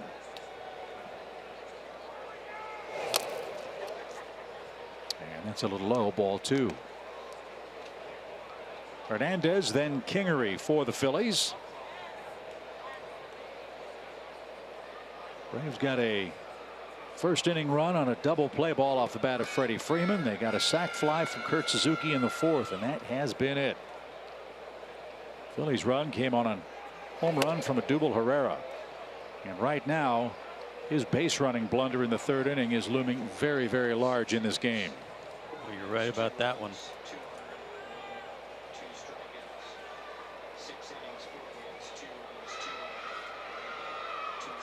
3-1 count. Popped him up. Dansby drifts out. He's got it. There's the second out. One more out to get, and then we'll take you to the middle of the 7th inning. The stretch presented by Advance Auto Parts. Jerome and BJ are standing by with highlights from around the major leagues and their thoughts on what's happened through 6 2/3 at SunTrust Park so far tonight.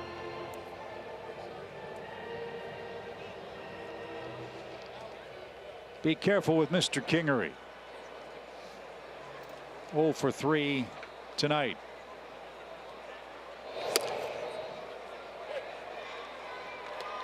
Kingery had a big game against Tampa Bay yesterday. A bases clearing double, 3 RBIs. Big innings have been a big story for the Phillies this year. Here's the 0-1 pitch. For a club that's not hitting for a high average, for a club that's been outscored by now 22 runs, the Phillies have been very, very timely in that they've had 8 innings this year where they have scored 4 or more runs. That's impressive. A lot of homers. And the homer they got tonight, a solo shot. The 0-2 pitch from Carl, and Kingery spit on that.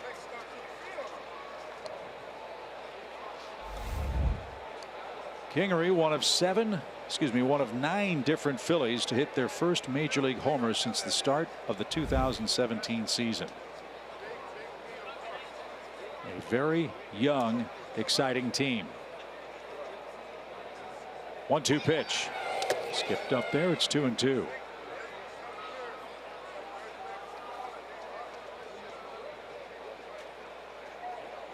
Kingery's is a very gradual load of his swing. Slightly closed as he starts to make his stride, but it's real gradual as he turns that front shoulder in.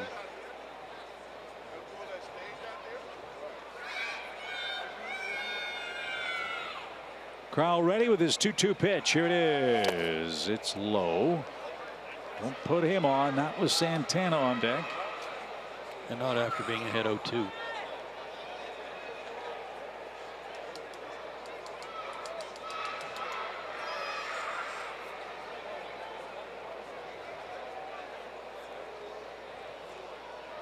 Crowd quiet as Carl turns it loose and fouled away into the second deck. We'll do it again.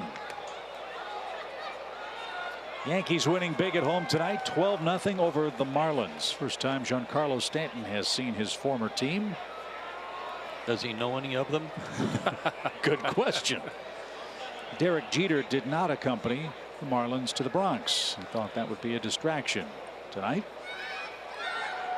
And that one bounced up there, and bad sequence for Carl, who loses Kingery, and now Santana with his thunder is going to be announced, and Brian Snitker to the top step. He'll greet Joe West, and Atlanta contemplates a couple of changes here. Looks like we have a double switch. Lane Adams is galloping out to right field. Nick Markakis is going to come out of the game, and Brian Snitker will go to his bullpen. I'm guessing A.J. Minter is going to be coming on. They'll turn Santana around here with a runner at first and 2 men out. Braves are protecting a 2-1 lead. We continue in the top of the 7th. We'll see how Santana versus Minter works out.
Braves home screen icons and features like the MLB.TV game of the day, pitch tracking, in-game highlights, live radio broadcasts, stats, news, and more. Download MLB at Bat today.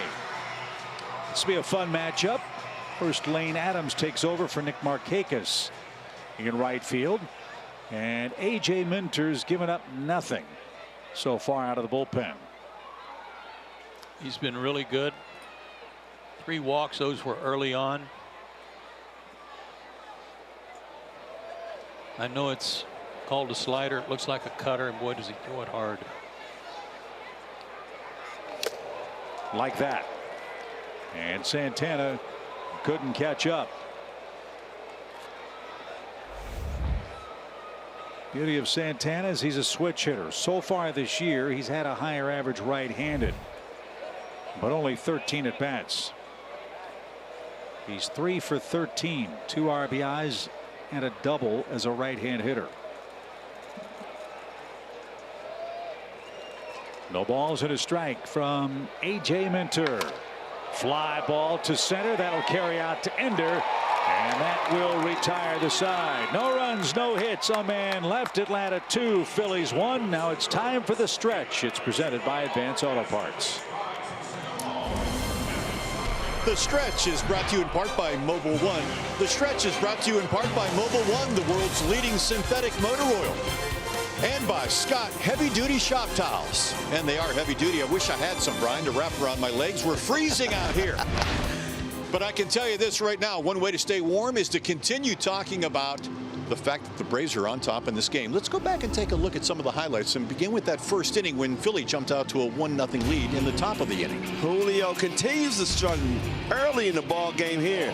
After 2 strikeouts, Adobu Herrera goes straight away center field to take an early lead. But the scrappy Braves here, double play by Freddie Freeman. Inciarte got it started with a single, stole a base, and he scores the first run. And then Ozzie Albies, my pick to click right here. A shallow center field fly ball, and Albies tags up and scores, and that's how the Braves are taking a 2-1 lead. And Julio, after giving up that early run, just dominating Jerome. Look at that nasty slider. He's been working on it, and it's been working tonight. Boy, this park hasn't been around very long. That has to be his best game in this ballpark. Absolutely phenomenal. Of course, the 7th inning stretch is brought to you by Advance Auto Parts. Let's get you back now to Chip, to Joe, and to Tom. Visit your nearest Advance Auto Parts store to get the quality parts you want from people that know a lot about them. Advance Auto Parts. Let's get you back on the road. Great job on the stretch, Jerome. Thank you much. We head to the home half of the inning. Atlanta trying to extend its lead. It's 2-1. The Phillies are in their bullpen now. It's Victor Arano who will relieve Aaron Nola, who went 6 innings of 4-hit, 2-run ball. He struck out 2 and walked 1. Arano with a 92 to 94 fastball. Slider, a lot of sliders, more sliders than fastballs.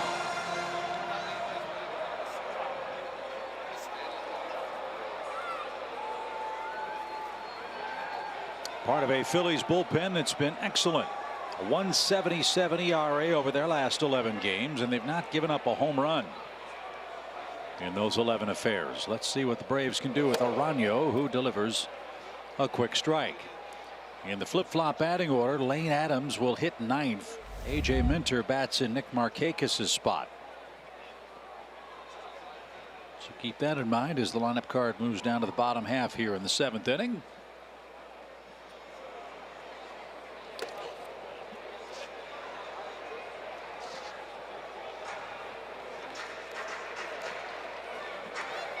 One ball, one strike. Kurt Suzuki's sacrifice fly, the most meaningful run of the night. It put the Braves up 2-1.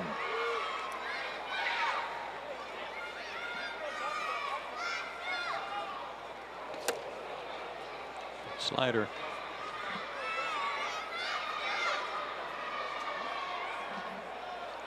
Arano is out of Veracruz, Mexico. Was originally with the Dodgers. They traded him to the Phillies for Roberto Hernandez in August of 2014. 1-2 count. Hard hit ball toward short. Crawford boots it for a moment, recovers, and throws to first in time.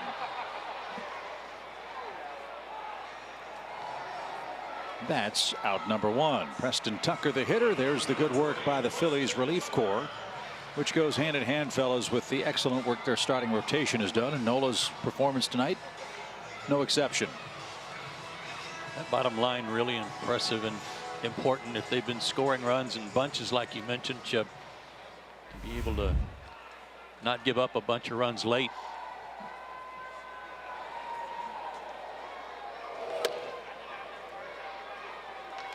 One ball, no strikes for Preston Tucker.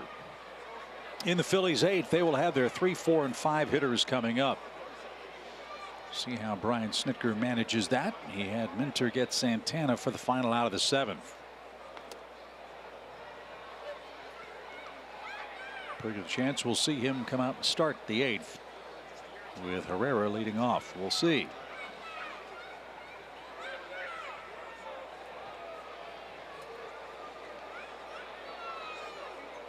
One ball, one strike. Here it is. Another ground ball right to Franco, who is positioned perfectly. This day and age of Major League Baseball, you hit the ball on the ground, it's pretty much going to be an out on the infield. And Franco, right place, right time, takes care of Tucker, who's 0 for 3. 2 outs. The Braves shift a lot, Tommy, when you were pitching? Not. The only guy I can think of that we really had a over-exaggerated shift on at any point in time was Barry Bonds. That was it. Everybody else was just shade one way or the other based on how we were going to try and pitch him. Dansby's 0 for 2 tonight. Did you like when the Braves shifted against Barry Bonds, or? Yeah, I liked it until he hit a little squibber down the third base line for a double because nobody was standing there. And you looked in the dugout. Yeah, like, why are we doing that? 1-0 pitch. But you can understand why teams are doing it, because it's very effective. But doesn't it start with the ability of the pitcher to put the ball where he's supposed to? Well, that's a big part of it. Yeah, I mean, I think a lot of the overshifting is a correction for a lot of the lack of location, but also I think a lot of it is that hitters just don't seem to care that they're being shifted. They're not going to make any adjustments. You might recall there was a lot of hue and cry early days of the season. I think it was Baltimore and Minnesota. Minnesota had a big shift on, and one of the Baltimore players laid down a bunt, and it was almost like you stole Christmas. Right. That's not supposed to happen. Why not? If you're going to vacate one side of the field for me and I can put it over there, then shame on me for not trying to do it. And a rare chase by Dansby Swanson, and Arano has a very impressive 7th inning. 1, 2, 3 and out. Middle of the order coming up for the Phillies. It's a 1-run game.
He would say that Chicago was absolutely freezing. Being from Texas, he's never pitched in a game where it would be snowing.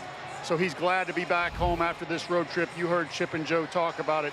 mentioning the cutter that nobody else sees in the game. It comes in 94, 95 miles an hour, has late cut up in and on the hands, reminds people of Mariano Rivera from the left side. He has a bright future in this game, and we're glad he's with us. Guys, back to you. All right, Paul, thank you very much. His first opponent is Adubel Herrera, who's going to be thinking about jacking one right out of this ballpark. He did that in the first inning on a 3-2 count that put the Phillies up 1-0.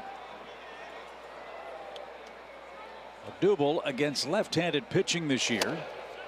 Again, small sample size. He's 3 for 15 with an RBI.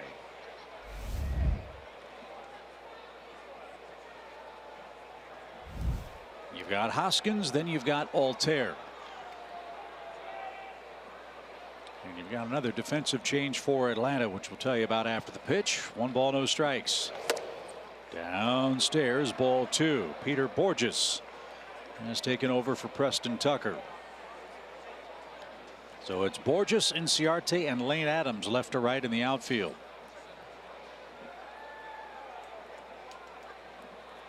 That was a good pitch. 97 at the bottom of the zone. He just didn't get the call. It was the oval zone on that one. It was just out of the oval. That one hit turn 4, and it's in for a strike. Yep. 2-1.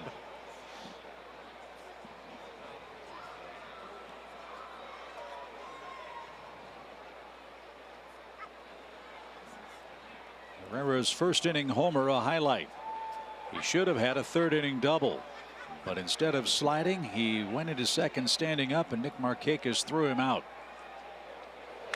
And a broken bat fly ball toward Adams, and Lane's got it for out number 1. That pitch was boring in on his hands, and he shattered the bat. Good start to the 8th, 1 away.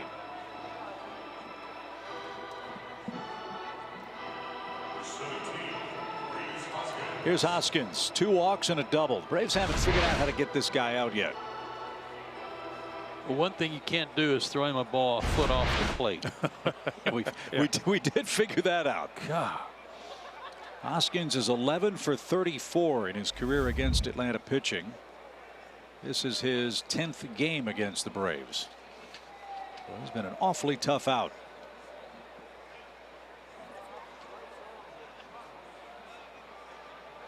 He also hit a home run off Fultonevich in the first series of the year on a high Mike Fultonevich fastball that he got on top of and yanked out of here. Mike goes tomorrow against Nick Pivetta at 7:35. 1-0 pitch, up and away.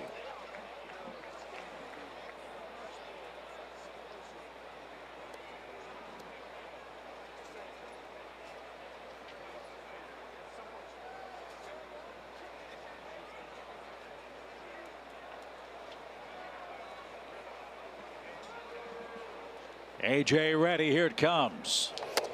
Right there, a strike at 94 miles an hour. That's the pitch that Paul was talking about.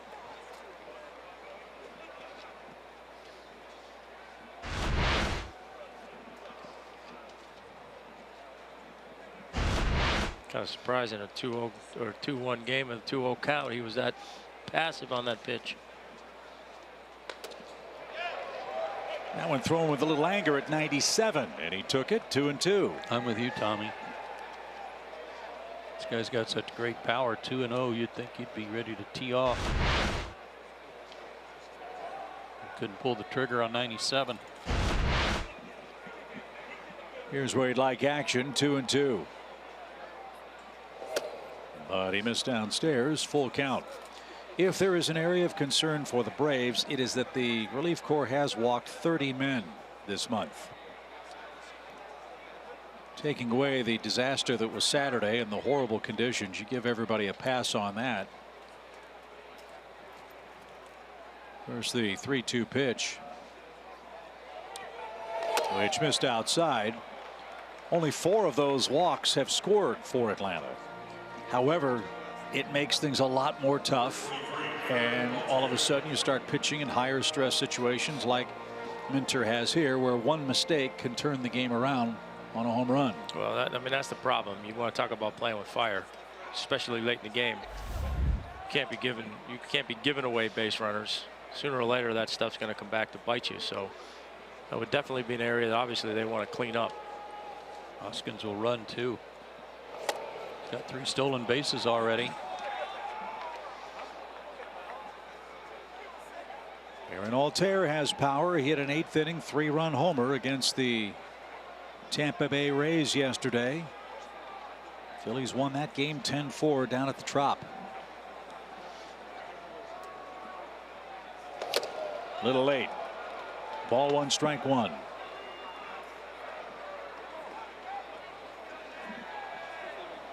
So as things appear now, looks like Brian Snitker is going with Minter for the 8th and then Vizcaino for the 9th, which should be the bottom part of the Philly order.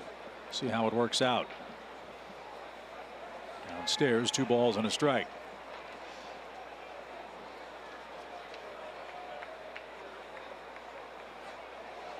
Altair's tough to double up. He's got good speed, but maybe one of those cutters in on his hands, get a comebacker to the mound and get it started that way.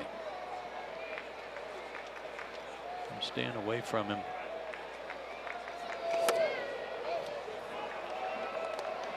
Three balls and a strike.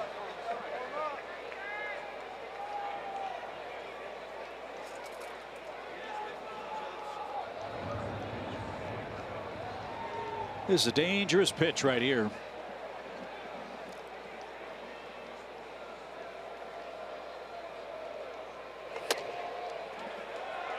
Got it called for a full count.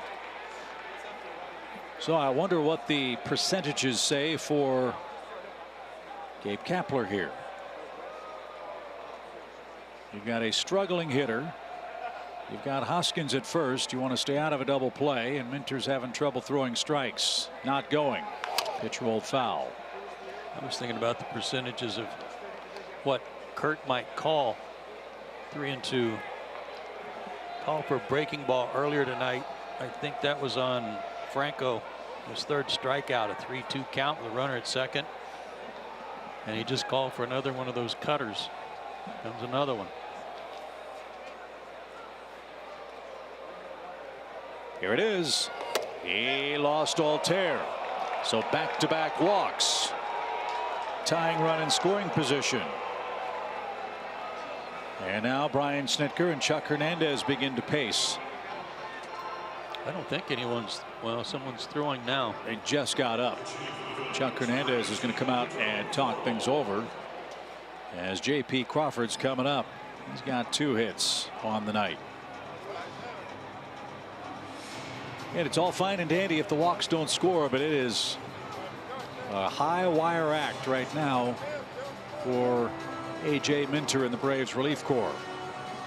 And this is Florimon that's going to pinch hit instead of Crawford.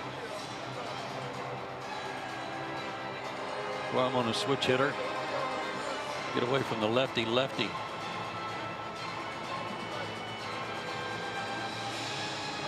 Jose Ramirez is the man throwing for Atlanta. And here's Florimon, another guy that gave the Phillies a lot of perhaps unwanted attention in that opening series. Florimon, a position player, came on to pitch in Game 3 of the opening season series for the Phillies and gave up a home run. Here he's trying to help the Phillies tie the game with 1 out and in for a strike.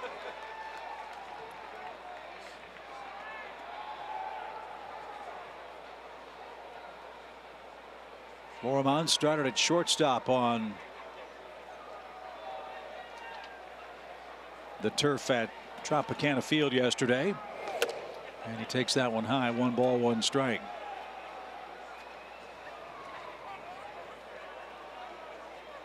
A dislocated ankle in early September. Finished his season last year. 1 ball, 1 strike, 2 on, 1 out.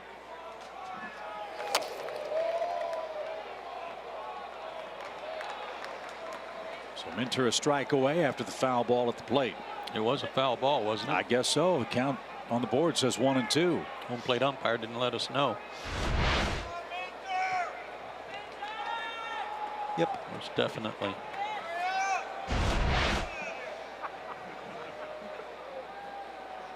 AJ ready. Here's the 1-2. Hey, got him swinging and missing.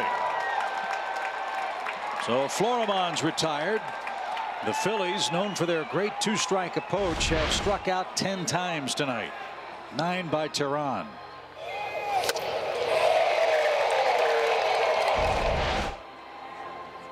And now it's Franco versus Minter.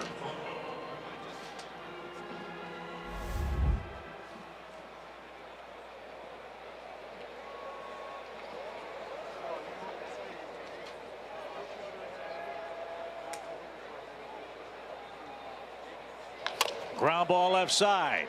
Flaherty's got it. Throw to second. A sinker that Ozzie stayed with. And Minter pitches out of trouble. He walks 2, strikes out 1, but more importantly strands 2 and protects a 1-run lead.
Summary brought to you by Publix. Nice bounce back for the Braves in the very first inning after Herrera hit the home run. And Inciarte with a leadoff single, stole a base, got him around and got him in to tie it up. That was huge. So Florimond, after striking out, will stay in the game and play shortstop. Ryan Flaherty will ground to first on the first pitch. Santana will race to the bag ahead of him. And there's out number 1 in the Atlanta 8th inning.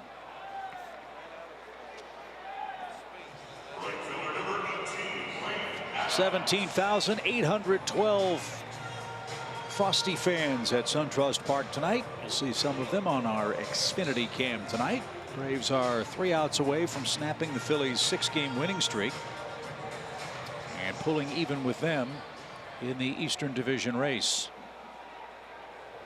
Wouldn't have been so bad tonight except for the wind. Yeah.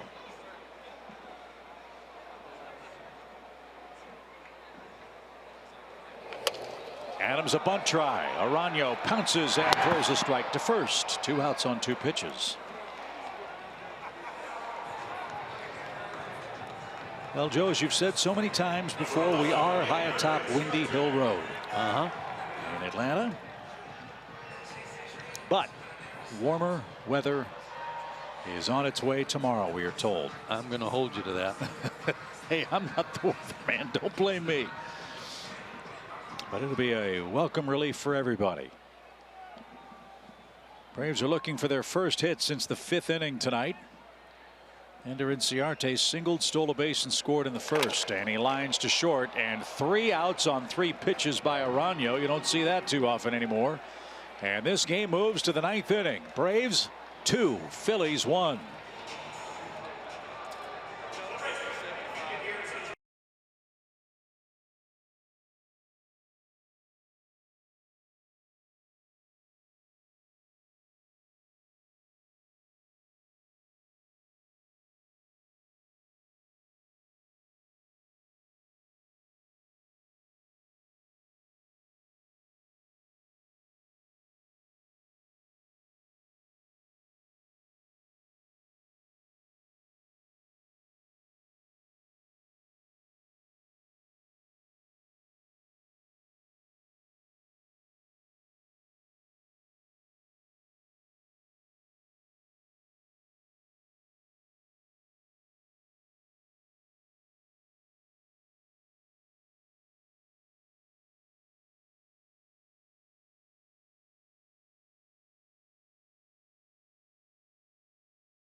T-Mobile.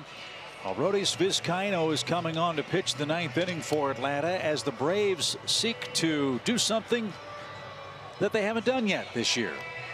That is, the Atlanta Braves are the only major league team still without a save despite an 8-6 record this year. Well, let's hope this is the first one tonight.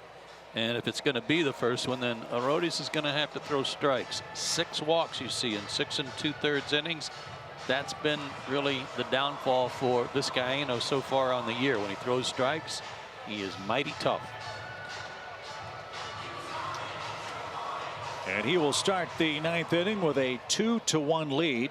Andrew Knapp is going to come on and pinch hit for Alfaro. Knapp is a switch hitting catcher.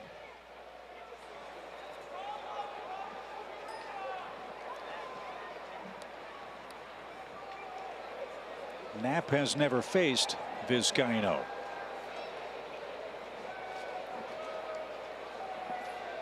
And that one, not an encouraging start, all the way to the screen.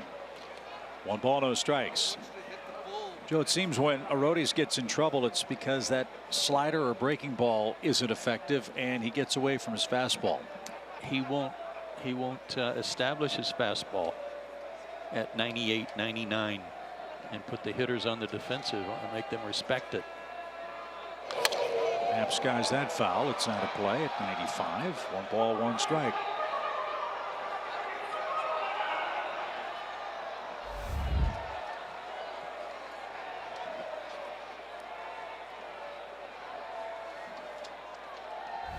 Knapp started the first couple of games for the Phillies here in Atlanta. Very patient hitter, sees a lot of pitches. That one, though, cut on and missed. And a couple of RBIs here on March 29th, the second multi-RBI game of his career.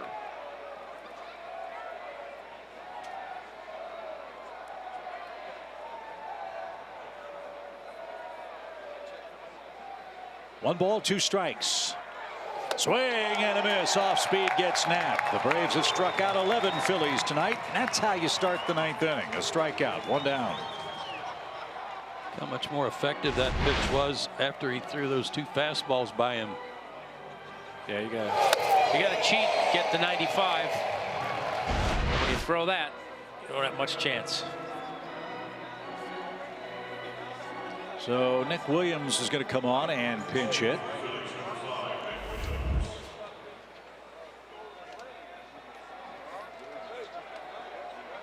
Williams, the last position player available for the Phillies.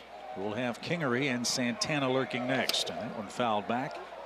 Strike 1. I think Williams is one of the guys that was pretty vocal early on about the confusion over, when do I play? When am I not going to play? I'm not sure when it's going to be. Yeah, jokingly, wink, wink, nod, nod, ask the computer.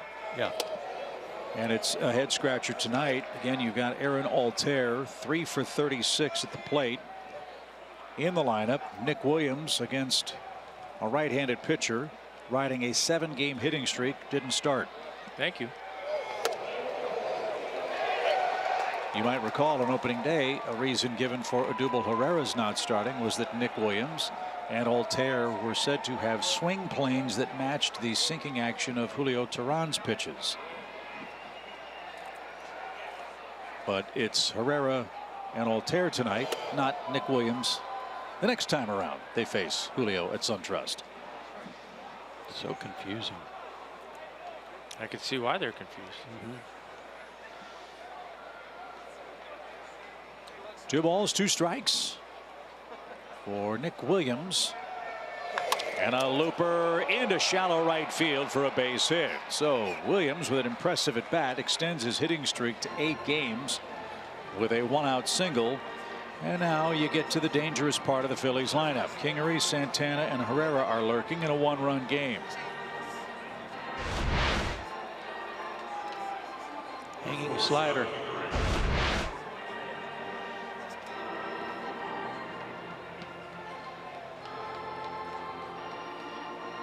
Kingery 0 for 3 with a walk. He's got a 6-game hitting streak on the line. The Phillies have a 6-game winning streak on the line in the 9th. 1 on, 1 out.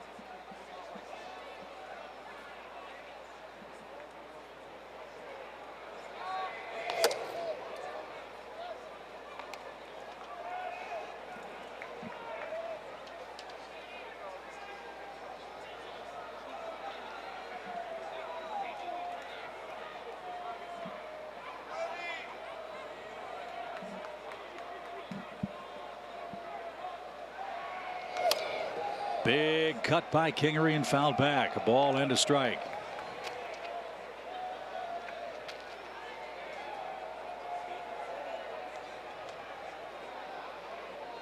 Temperature down into the low 40s from a wind chill standpoint.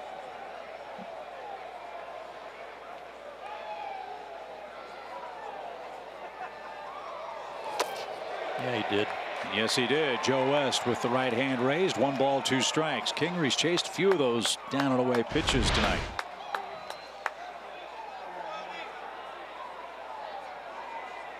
Got out on that front foot and took his bat with him. Hard to stop it. So he's down to his last strike. Let's see what Viz does. The pitch is something off speed and it missed. 2-2.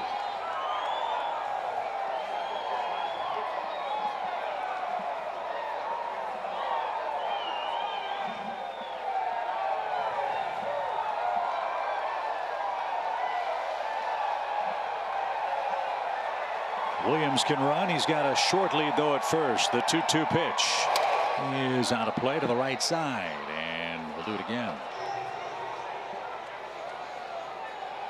Braves lead on 2 runs, 4 hits. They've left 2 on base. The Phillies a run, 6 hits. They've left 9. It's been errorless to this point. Wind continues to blow from left to right.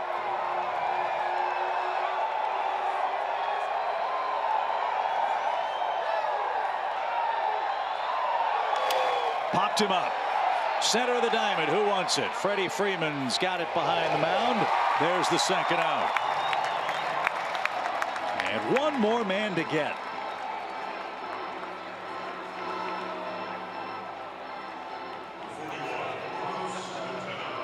And that man is Carlos Santana.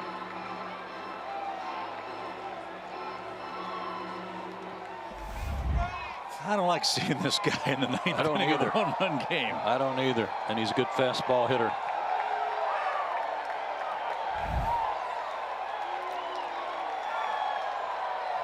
Odubel Herrera comes to the on-deck circle. You know, he again would love a chance at a redeemer. The Braves want to worry about him tomorrow night.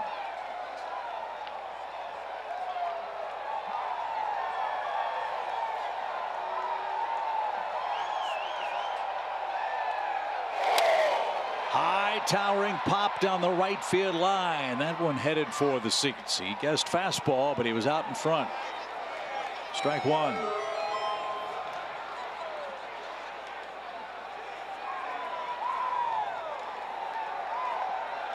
That looks like a seasoned bat too.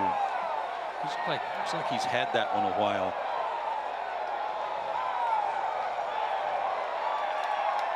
Got marks all over it. No balls and a strike. Ground ball right side. Ozzy's got it. Cut of the grass. He fires to first, and the Braves have their first save of the season and their first win of this series against the Philadelphia Phillies. What a game. Great pitching by Julio Teheran set the tone early. He picks up his first home win of the year. Fellas, the Braves snapped the Phillies' 6-game win streak, and they pulled into a tie with Philadelphia in the East by earning their 9th win. Anytime you only get 4 hits and win, that's some good pitching.